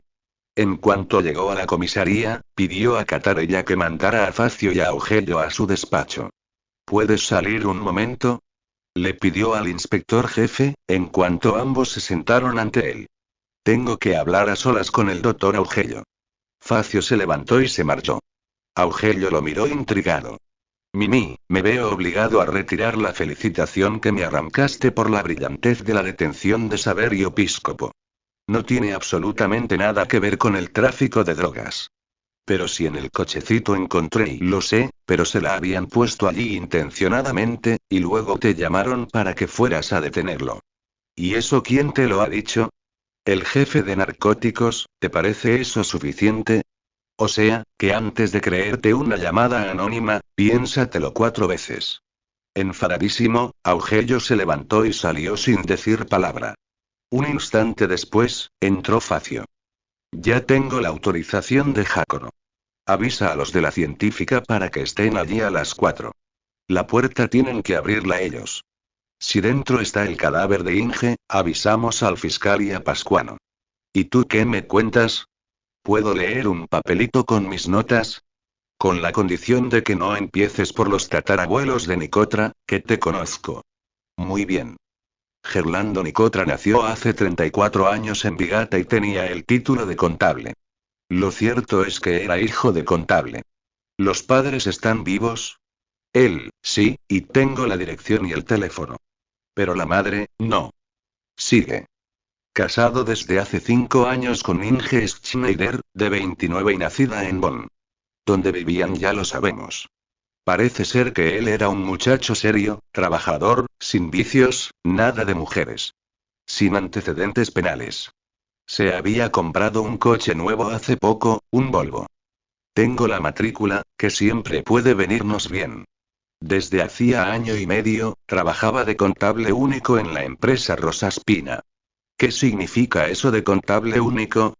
Que se encargaba de los pagos y de los sueldos, que llevaba los desembolsos para comprar el material y hacía también los balances. Un cargo de responsabilidad. Pues sí. Prácticamente estaba al tanto de todos los céntimos que entraban o salían. A ver, un momento, Facio. Rosaspina no es la empresa que está construyendo la canalización de agua. La misma. Pero él no tenía que ir a la obra. Trabajaba en las oficinas. Es posible que por eso no lo reconocieran los dos obreros. Es posible. Y antes de trabajar en Rosaspina, ¿a qué se dedicaba? Siempre ha sido contable. Pero antes en otra empresa que se llama Primavera. ¿Qué nombres tan poéticos tenían esas empresas? Aunque luego, para conseguir una contrata pública, eran capaces de lo más ruin. Lo cual es bastante raro, continuó Facio. ¿Por qué? Como ya sabemos, antes de que Rosaspina se encargara de la obra, en la canalización trabajaba una empresa a la que investigaron por un chanchullo. Hubo detenciones y condenas, y perdieron la contrata. Esa empresa era precisamente Primavera. ¿Y eso qué tiene de raro? Pues que el único trabajador de Primavera que pasó a Rosaspina fue Nicotra. ¿Seguro que no se quedaron a nadie más? Segurísimo. ¿Ni siquiera los obreros? Ni siquiera. A lo mejor era un buen contable. Contables buenos los hay a puñados. Entonces solo cabe una explicación. Puede que estuviera muy bien recomendado. Es posible. De hecho, dicen que para coger a Nicotra los de Rosaspina tuvieron que despedir al contable que habían contratado hacía nada. ¿Y te han dicho el nombre de quien lo recomendó? Corre la voz de que quien lo quería era un miembro del Consejo de Administración, el abogado Nino Barbera. ¿Se sabe por qué motivo? Por el simple motivo de que, por lo que cuentan, se acostaba con la mujer de Nicotra. Vamos, la historia de siempre. Eso parece. ¿Tú no estás convencido? No, jefe. Dime por qué. Porque conozco al abogado Barbera. Puede que fuera amante de Inge, pero sé que en el Consejo de Administración es el último mono. El motivo tiene que ser otro, pero no se me ocurre cuál. Quizá a Barbera el nombre de Nicotra se lo había dado alguien a quien el Consejo de Administración no podía decirle que no. Pero no dejamos de movernos en el terreno de la suposición. Y, para pasar de las suposiciones a alguna certeza, ya sabes qué tienes que hacer. Sí, jefe. Lo sé. Montalbano empezaba a irritarse. Ya que lo sabes, dímelo. Enterarme de los nombres de los miembros del Consejo de Administración. Muy bien. Pues levanta, infórmate y cuéntamelo. Ya está hecho, dijo Facio, y sacó del bolsillo una hojita. Montalbano echaba humo. Cuando Facio se ponía así, perdía el control. Para desfogarse, con la mano derecha, que no tenía a la vista, se dio un pellizco dolorosísimo en el muslo. ¿Puedo leerlos? Léelos, léelos. Michele La Rosa, ingeniero, presidente del consejo. Giovanni Filippelli, médico. Niccolò Transata, terrateniente. Mario Insigna, comerciante, y Nino Barbera, abogado. No conozco a ninguno. ¿Y tú? Yo a dos. Al abogado Barbera y al doctor Filippelli, que, como se sabe, es el médico de la familia Cufaro. Aparecía en escena la mafia, ¿cómo no? En las historias de contratas, siempre andaba metida hasta el cuello. ¿Solo tiene a los Cufaro de pacientes? No, doctore. Es un buen médico, le sobran los pacientes, delante de su consulta se forma cola. Entonces, que atienda a una familia de mafiosos puede no querer decir nada. O quizá muchas cosas quiso precisar Facio, con un tono bastante meditativo. Si tienes dudas, no te queda otra que ponerte en marcha, replicó Montalbano. Es lo que quiero hacer. 5 sea como sea, dijo el comisario, mientras estamos aquí hablando, está pasando algo que no me cuadra. Facio lo miró intrigado. ¿Ahora? Mientras estamos hablando, preguntó.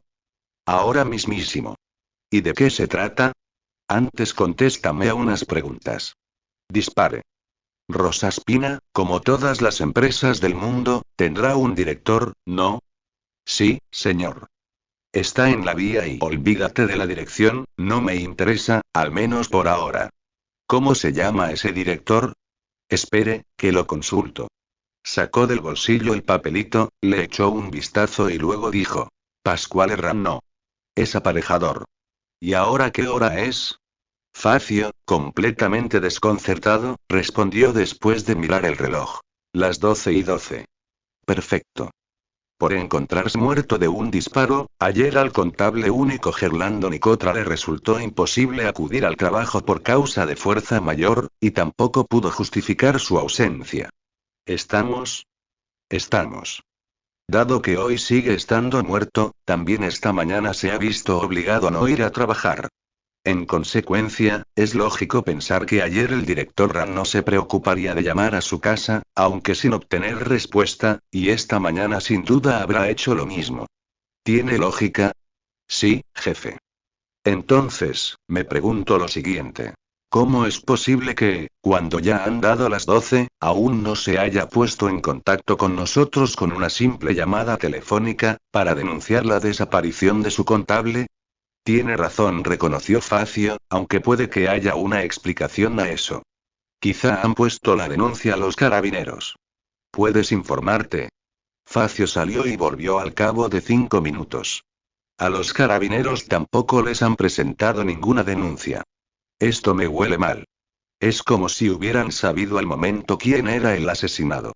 Y, si las cosas son así, han cometido un error como una catedral. Un error de omisión. Tendrían que haberse mostrado como mínimo desorientados. Es posible que los obreros que descubrieron el cadáver lo reconocieran, aunque nos dijeran que no. El cadáver estaba boca abajo y cubierto de barro. No, si se han enterado, ha sido por otra vía. En la puerta apareció Catarella. Doctori, perdóneme la molestia de presentarme en persona, pero es que el teléfono en el momento momentáneo no funciona. Quería decirle que in situ parece que estaría el contable Nicotra. ¿Pero no estaba muerto?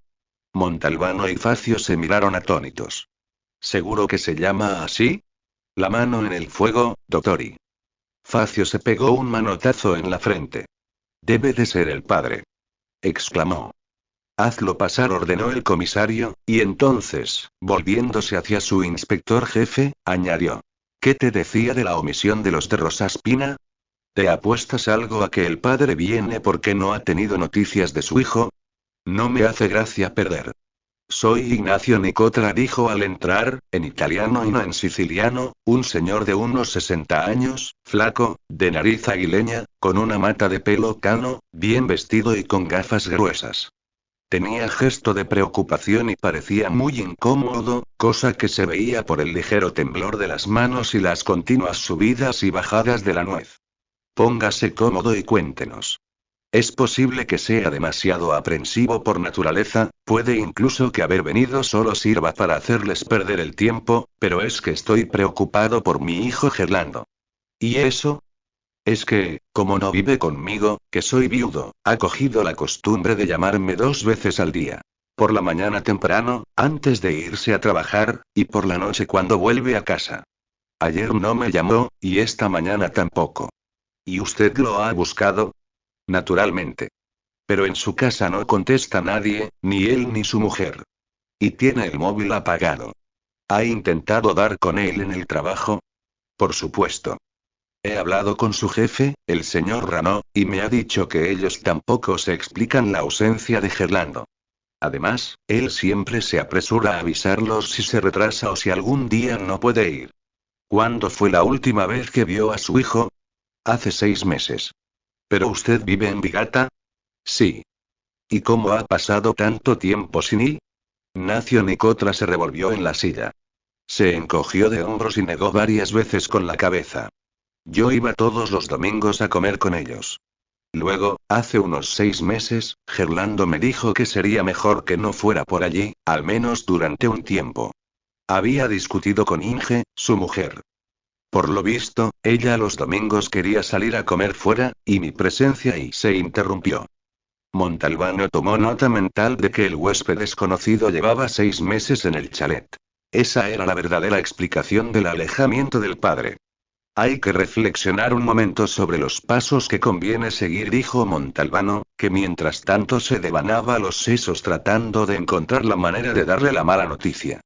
Sin embargo, fue el propio Nicotra quien le indicó el camino, ya que, en cuanto se aclaró la voz, añadió.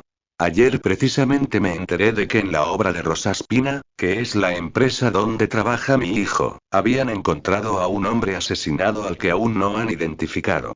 Se me ocurrió una idea espantosa y no he pegado ojo en toda la noche. ¿Podría ver el cadáver? Sí, contestó Montalbano de inmediato, pero antes sí se interrumpió y miró a Facio, que asintió para indicar que estaba de acuerdo. Disculpe, me dijo, dirigiéndose a Nicotra. Se puso en pie, salió como un rayo del despacho, se fue al aparcamiento y encendió un pitillo. Ya se encargaría Facio de prepararlo poco a poco, a él le habría faltado valor. Al cabo de unos 20 minutos, lo vio salir con el pobre hombre apoyándose en él porque no se aguantaba de pie. Lo sentó en su coche y se acercó al comisario. Lo llevo a Montelusa para la identificación oficial. Nos vemos aquí a las 3. Muy de vez en cuando, se le quitaban las ganas de comer. Se imaginaba la escena, el viejo contable delante de los restos de su hijo bajo la sórdida luz del depósito de cadáveres, y se le cerraba el estómago como un puño. Había leído que, en Francia, habían encargado a un gran artista de los Abruzos que convirtiera el depósito en un lugar menos triste y sombrío. ¡Qué grandísima idea! Decidió irse a Marinella. Nada más llegar, se bebió despacito medio vaso de whisky y luego bajó a la playa. En la orilla del mar, la marejada de los días anteriores había dejado una franja larga y ancha de basura. Bolsas y botellas de plástico, envases de distintos tipos, zapatos destrozados, neumáticos, latas, bidones, y todo cubierto por una especie de espuma grisácea que no solo recordaba al barro, sino que además olía muy mal. Apestaba a descomposición, a podrido, a muerto y en otros tiempos, pero ¿cuándo? Hacía 1000 años. La marejada dejaba en la orilla algas, estrellas de mar, conchas y qué bien olían. Eran un auténtico destilado de aire de mar. Había habido una época en que Livia recogía conchas en la playa. Una vez incluso se habían peleado. ¿Sabes? Hay algo raro, Salvo. Las que yo encuentro en Bocadase son más bonitas. Normal. Ya que es tan normal, ¿me cuentas por qué? Porque las de Bocadase son falsas, de plástico. ¿Pero qué dices? Lo sé de buena tinta. La Asociación de Promoción Turística las tira en la playa para que la gente las encuentre. Livia, que no había entendido la broma, se había enfadado y Livia, santo cielo. Lo asaltó un arrebato de emoción tan imprevisto como incontenible que lo obligó a entrar en casa a la carrera, descolgar el teléfono y marcar su número. Lo oyó sonar un buen rato. Al no esperar una llamada a esa hora, Livia habría desconectado el aparato. Quizá para echarse la siesta. Mejor. Se duchó, se preparó un buen tazón de café, dio varias vueltas por la casa y luego volvió a la comisaría. Facio ya estaba allí y le contó que, después del trágico reconocimiento, había llevado a Nicotra a su casa, más muerto que vivo, y lo había dejado con sus vecinos, de modo que, entre una cosa y otra, no había tenido tiempo ni de almorzar. Decidieron ir al chalet en un coche patrulla conducido por Gallo y se marcharon. Por el camino, Facio preguntó: ¿qué le parece la respuesta del tal Rano al padre de Gerlando? ¿Lo de que ellos tampoco se explicaban su ausencia? Eso mismo. Es una respuesta que, involuntariamente, acentúa las dudas que tengo con respecto a su comportamiento. A ver. ¿No se lo explican y no hacen nada para explicárselo? Eso solo puede significar una cosa. Que se han planteado una hipótesis que lo explica, pero han preferido quedarse quietecitos, a ver cómo se desarrollan los acontecimientos. Estoy de acuerdo. Y sobre el hecho de que, desde hacía 6 meses, Gerlando no quisiera que su padre pusiera un pie en su casa. Sobre eso Montalbano tenía una explicación, y además muy clara, pero no podía dársela a Facio. No sé qué contestarte, puede que la historia de que le caía gordo a Inge sea cierta. A pesar de que no llovía, y de que incluso había salido un poco el sol, un sol tenue y totalmente provisional, en la obra no había nadie trabajando. Por lo visto, Jaco no mantenía aún el precinto. Se detuvieron delante del chalet cuando aún no eran ni las 3:30. Gallo había metido la directa. La científica aún no había llegado. Bajaron del coche. Con aire indiferente, Montalbano se acercó a la puerta de la casa. Quería comprobar si el casquillo seguía en su sitio. Allí estaba. Prefería estar seguro. Facio. Dígame, doctore. Ven aquí a mi lado y mira lo que señala mi dedo índice. ¿Lo ves? ¿Es lo que creo yo? Sí, señor. Es un casquillo. Pues tenemos que estar atentos para que los de la científica no lo pisen ni lo aplasten. Facio cogió 4 piedras grandes y con ellas rodeó el casquillo para protegerlo. La científica llegó al cabo de 10 minutos. Por suerte, no había acudido su jefe, solo el subjefe, Hanakone, un hombre inteligente por el que Montalbano sentía simpatía. Facio le señaló el casquillo, lo fotografiaron y luego lo metieron en una bolsita de plástico. ¿Abrimos? Sugirió Hanakone, en italiano. Adelante, dijo el comisario. Mientras un agente se ocupaba de la puerta, Hanakone preguntó. ¿Qué espera encontrar dentro? Aquí vive el hombre que han encontrado asesinado de un disparo dentro de la galería. Espero equivocarme, pero me temo que vamos a descubrir el cadáver de una mujer, su esposa. Soltó ese embuste de campeonato como un actor de primera, con tono serio y gesto sombrío. ¿No tenían hijos? No. Vivían aquí los dos solos. Y eso lo dijo adrede. Quería que la presencia de una tercera persona fuera también una sorpresa para Hanakone, que eso despertara su curiosidad y su atención. Bueno, vamos a entrar nosotros primero. Luego los aviso. Ya está, dijo el agente, tras abrir la puerta. Al cabo de unos 10 minutos, cuando Montalbano iba ya por el tercer pitillo, el subjefe de la científica salió de la casa. No hay ningún cadáver.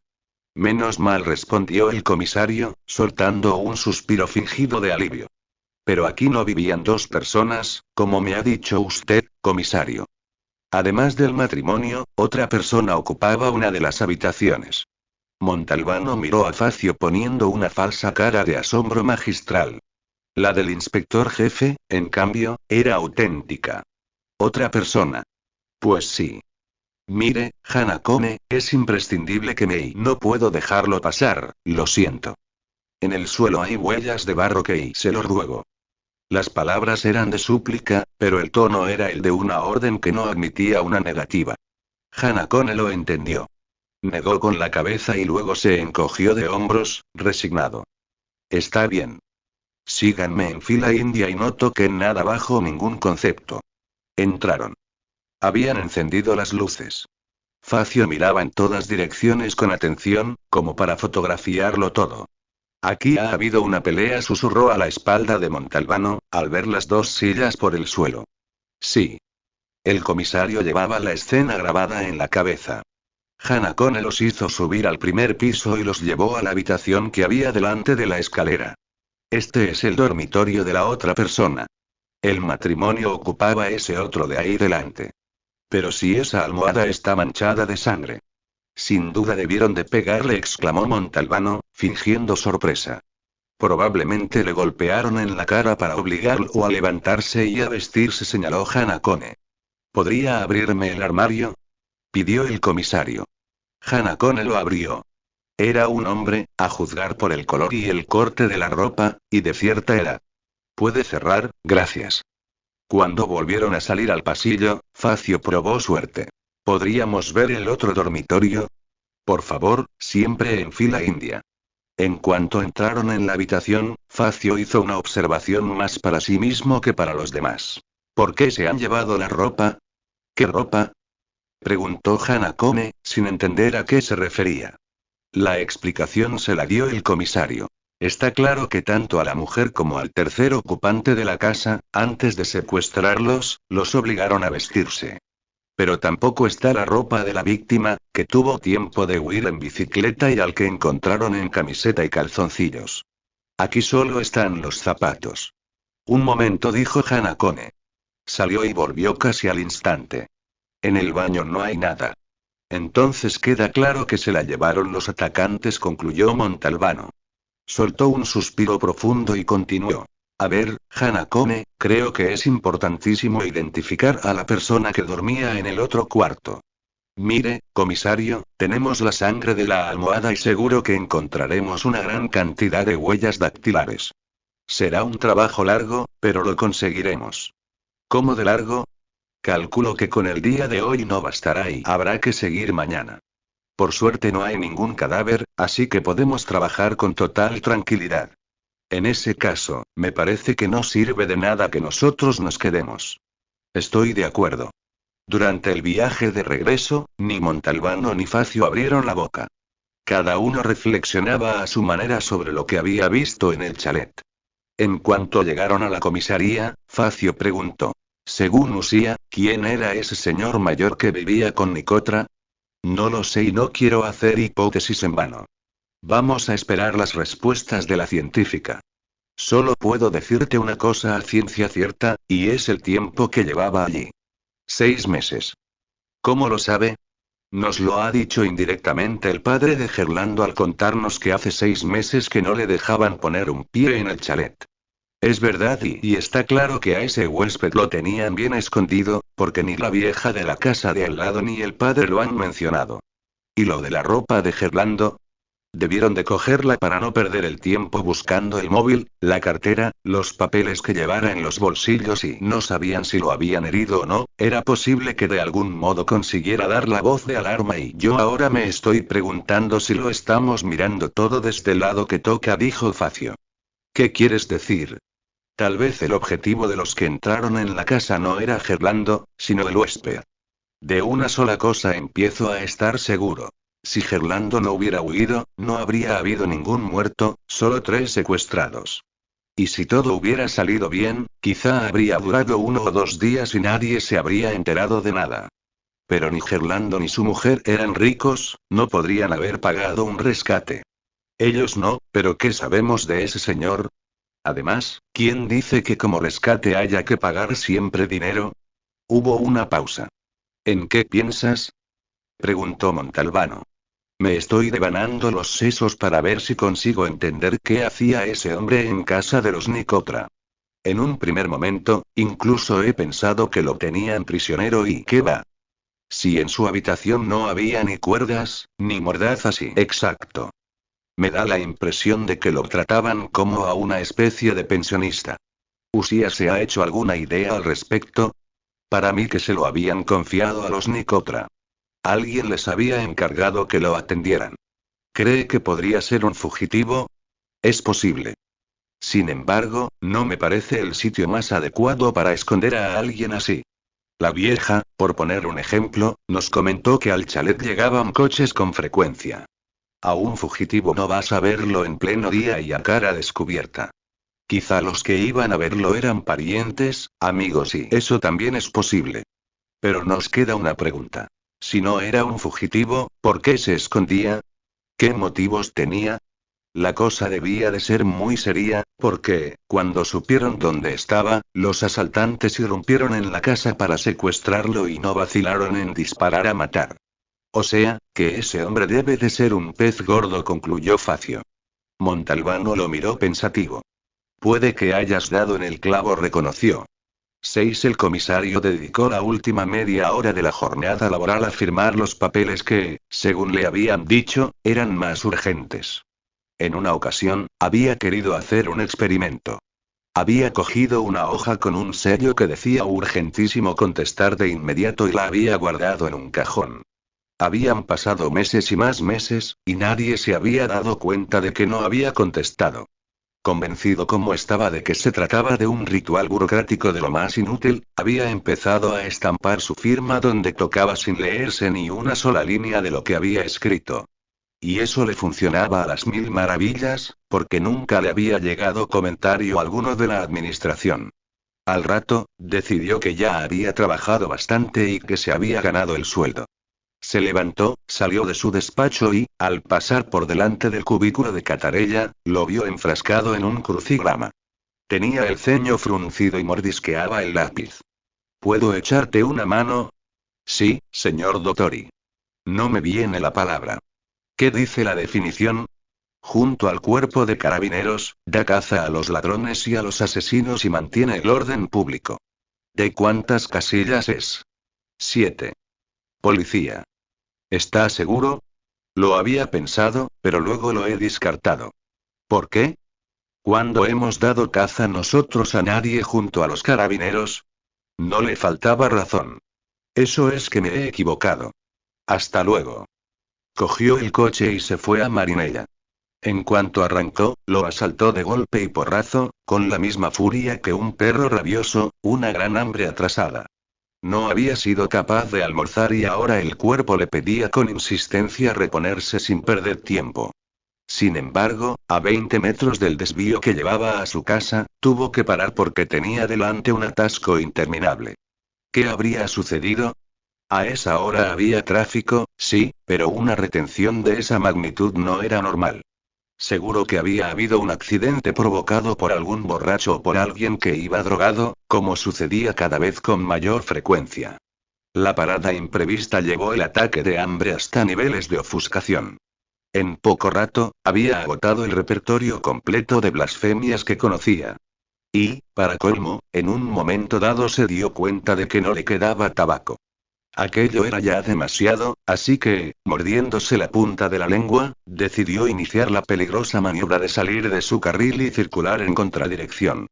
En ese preciso instante, oyó una sirena que se acercaba. Era un coche de los carabineros. Volvió a la fila y lo dejó pasar. Luego recorrió los 20 metros en un abrir y cerrar de ojos y tomó el desvío. Abrió la puerta de su casa y corrió hasta la cocina salivando.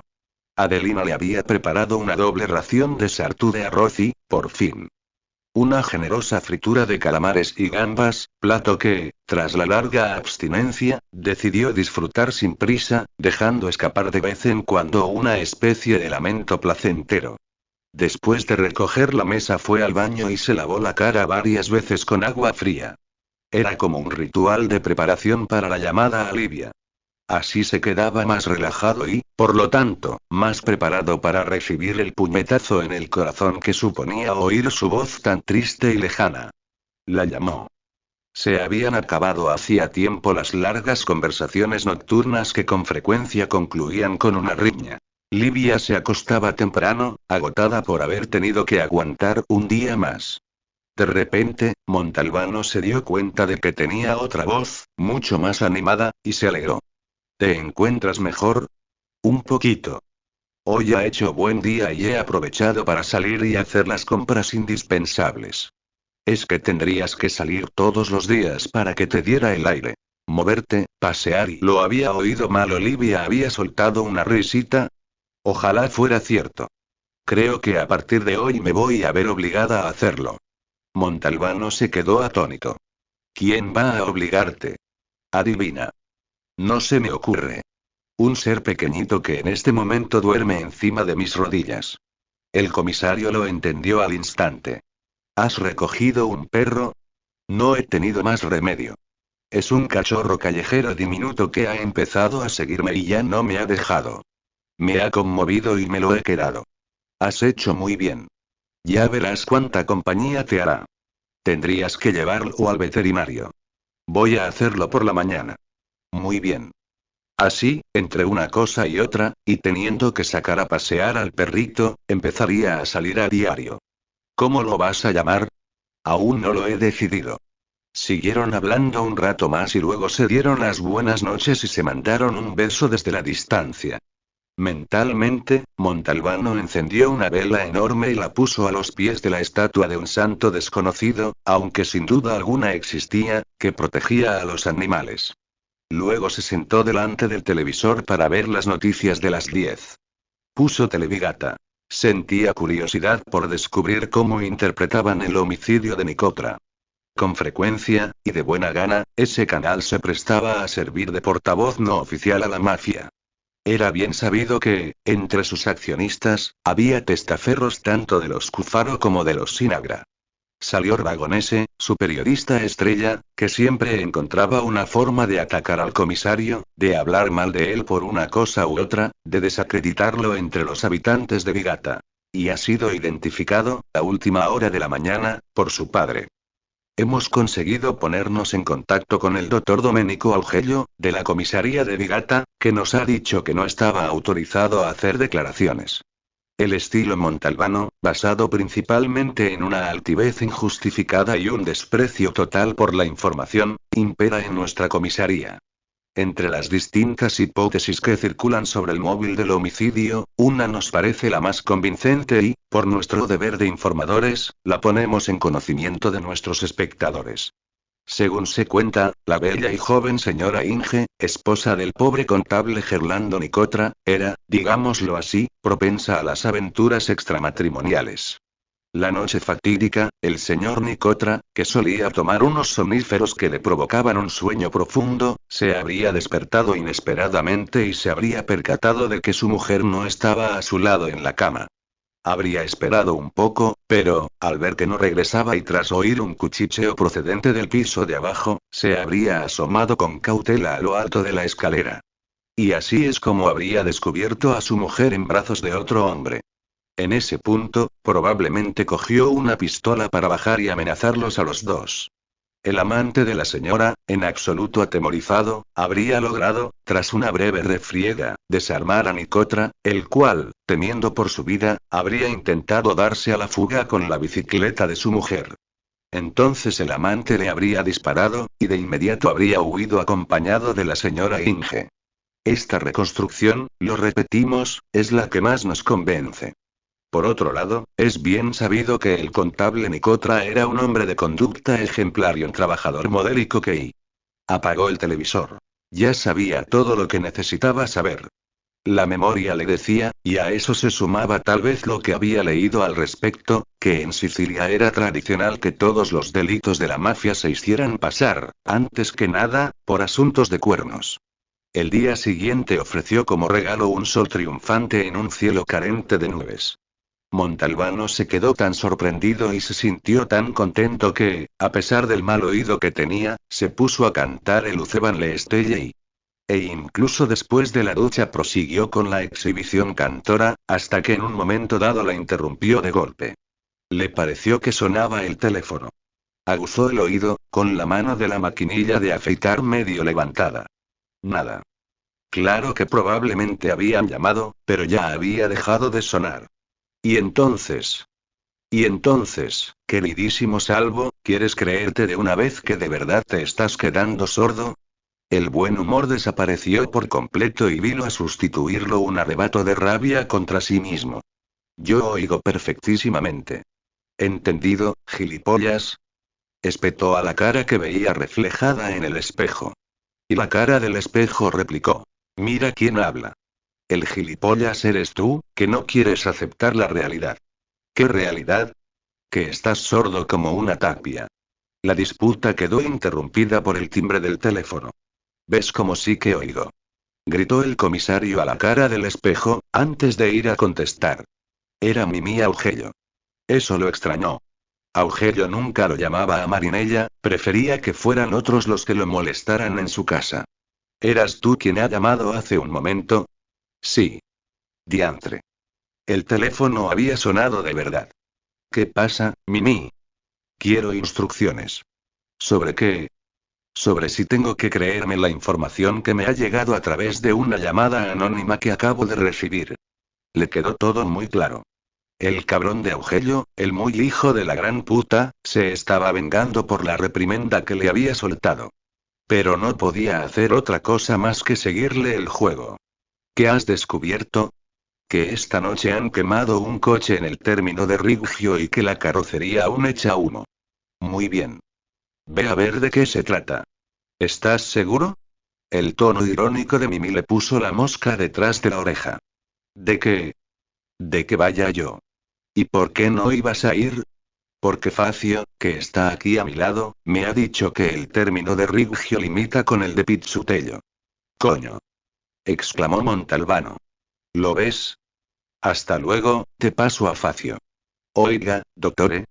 Yo diría que vale la pena ir a echar un vistazo. Estoy de acuerdo. Dentro de media hora como mucho estoy allí para recogerlo con el coche patrulla de Gallo.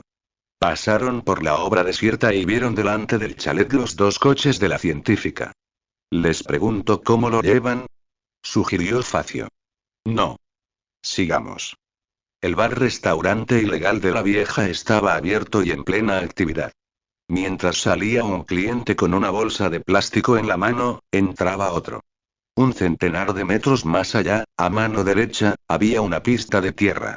Gallo la tomó y el coche pareció transformarse de repente en un barco en mitad de las olas. El camino era una mera sucesión de montículos y grandes baches de los que el vehículo apenas podía salir. Y también había cambiado el paisaje. A su alrededor, y hasta donde alcanzaba la vista, el terreno, que no debía de haberse cultivado desde hacía años, había quedado reducido a una gran extensión de hierbajos interrumpida de vez en cuando por las ruinas de alguna que otra casucha que, de tan blancas, parecían huesos en mitad del desierto.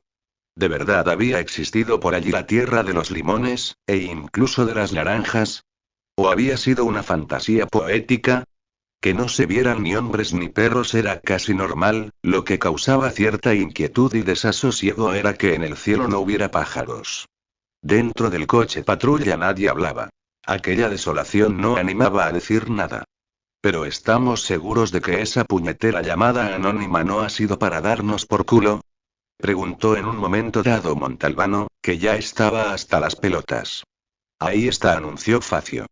A mano izquierda había una pendiente cubierta por miles de piedras blancas que parecían dispuestas adrede para conformar una plataforma en medio de la cual, casi como si fuera un monumento fúnebre, destacaba bien negra la carrocería del automóvil. Gallo abandonó la pista, acercó el coche a los restos del vehículo, se detuvo y bajaron. El áspero hedor de la pintura, de la goma y de los asientos devorados por el fuego aún era intenso. Tanto el capó como la puerta del maletero estaban medio levantados y combados. Con cierto alivio, comprobaron de inmediato que dentro no había ningún cadáver. Facio se acercó e intentó descifrar lo que quedaba de la matrícula trasera. No cabe ninguna duda, aseguró. Es el de Nicotra. Montalbano se quedó mudo. En aquel preciso instante, una culebra verde amarilla que pasaba del 1,5 metros de longitud salió de entre dos piedras blancas, rozó a toda velocidad los zapatos del comisario y desapareció por debajo de otra piedra. Al menos hay algún ser vivo, comentó. Yo me pregunto qué quiere decir todo esto, dijo Facio. Si dentro hubiéramos encontrado el cadáver de Inge, la cosa habría tenido algún sentido, habríamos entendido el porqué y el cómo, pero así está claro que desde este rincón dejado de la mano de Dios no nos ha llamado un vecino para decir que había un coche quemado. El que ha dado el aviso era uno de los que le han prendido fuego. Querían que lo supiéramos. Y eso explica el anonimato. ¿Pero por qué lo han hecho? Para utilizarnos de recaderos. No lo entiendo. Tendremos que informar oficialmente de que lo hemos encontrado, ¿no? Así el mensaje llegará a quien tenga que llegar. Evidentemente, hay negociaciones en marcha. Yo todavía no consigo explicarme por qué se llevaron el coche. No podían hacer otra cosa. ¿Me lo explica? Los dos tipos que se presentaron en el chalet tenían una sola tarea: secuestrar al anciano. Pretendían llevárselo tumbado en el asiento posterior de su coche, atado y tapado con una manta. A los Nicotra iban a dejarlos con vida, a condición de que no dieran la voz de alarma de inmediato. Sin embargo, Gerlando tuvo la genial idea de salir huyendo, y uno de los asaltantes le pegó un tiro. En ese momento, cambió todo. Aquellos dos ya no sabían qué hacer, y decidieron que no había tutía y secuestraron también a la mujer. Total, que uno de los dos se llevó al anciano echado en el asiento de atrás de su coche, y el otro se vio obligado a utilizar el de Nicotra para secuestrar a Inge. ¿Te cuadra? Sí, jefe. ¿Y ahora qué hacemos? Ahora volvemos a comisaría. Cuanto antes, mejor. Este no es sitio para quedarse más de lo justo y necesario. ¿Aviso a la científica? Desde luego. Aunque no encontrarán nada. Pero es lo que quieren que hagamos y, como somos de lo más obedientes, vamos a hacerles caso. Se lo diré cuando pasemos por delante del chalet. No tiene sentido llamar por teléfono. Al entrar, ordenó a Catarella. Mándame a Augello. No se encuentra in situ, doctori. ¿Qué quiere decir que no se encuentra in situ? ¿No sabe la significación? ¿Está de broma? Significa que no se encuentra en este situ, sino en otro. Montalbano hizo como que no lo había entendido. ¿Cómo? Yo no estoy, Facio está conmigo y él se va de paseo. ¿Y esto quién lo vigila? Lo vigilo yo, doctor, y contestó Catarella, orgulloso. Montalbano prefirió pasar eso por alto. ¿Pero ha dejado dicho a dónde iba? No, señor Dottori. ¿Y cuánto rato hace que se ha marchado? Pongamos que más de 2 horas, Dottori. Poco después de que saliera Facio para ir a buscarlo a Usía de usted a Marinella, el doctor Augello ha recibido un telefonazo y ha salido a la carrera velocísimamente con la compañía del inspector Badalá. Llámalo al móvil. Ahora mismísimo, Dottori. Y poco después. Se encuentra apagado, Dottori. Yo, uno de estos días, al que voy a apagar es a él. Pensó el comisario, pero no lo dijo porque estaba delante de Catarella, que lo miraba como si la imposibilidad de encontrar a Augello fuera culpa suya. Entró en su despacho hecho una furia. ¿Qué forma de actuar era aquella? ¿Era posible que Augello no se diera cuenta de la catástrofe que podía producirse si Catarella se quedaba al mando de la comisaría? Y si, por una de esas casualidades, al jefe superior se le ocurría hacerles una visita repentina. Montalbano apartó la idea de la cabeza. En cuanto volviera, se lo comería vivo. Entró Facio. Jefe, ahora mismo acaba de llamarme Badalá, que ha acompañado al doctor Augello porque y eso, vamos, cuéntame por qué. Así me entero por fin de lo que pasa en esta comisaría. Estalló. Facio, que desconocía el motivo de la cólera del comisario, concluyó la frase por inercia. Y porque le han pegado un tiro a Saverio Piscopo. ¿Y ese quién es? ¿Cómo que quién es? ¿No se acuerda? Es aquel albañil al que había detenido el doctor Augello y lo recordó y le entraron sudores fríos. Y no solo por la noticia, sino también porque era posible que estuviera empezando a perder la memoria. De ser así, ya podía buscarse un asilo. No serviría ni para sacar de paseo al perro de Livia, se lo dejaría olvidado por la calle. Ciego, sordo y desmemoriado. Dependiente total. No lo querrían ni en una residencia. ¿Eh? Dijo, al darse cuenta de que Facio estaba hablando. Y de inmediato, por miedo a que acabara por convencerse de que estaba sordo como una tapia, precisó. Se me ha ido el santo al cielo, perdona. Decía que por suerte no lo han matado. Ah, no. No, pero está bastante grave. Se lo han llevado al hospital de Montelusa. Según Badalá, están acabando de interrogar a los testigos y dentro de una media hora estarán de vuelta. En cuanto se marchó Facio, decidió llamar a Gambardella, pero tenía el móvil apagado. A Piscopo le estaban haciendo pagar el hecho de haber hablado con el periodista. Primero habían tratado de meterlo entre rejas con una acusación falsa y luego habían intentado matarlo. Era una advertencia clara y precisa. El que colaboraba con Gambardella ponía en riesgo su vida. Así, una vez que tuviera claro hasta el último mono cómo estaban las cosas, cada uno sería libre de hablar con el periodista o no. Era una señal inequívoca de que había metido la mano en un agujero lleno de mierda. Gracias por acompañarme en esta historia. Si aún no tienes las novelas, te animo a comprarlas y demostrar el apoyo a este gran autor. Únete como miembro del canal de YouTube. Para apoyar la creación de estos audiolibros encuentras el link en la descripción.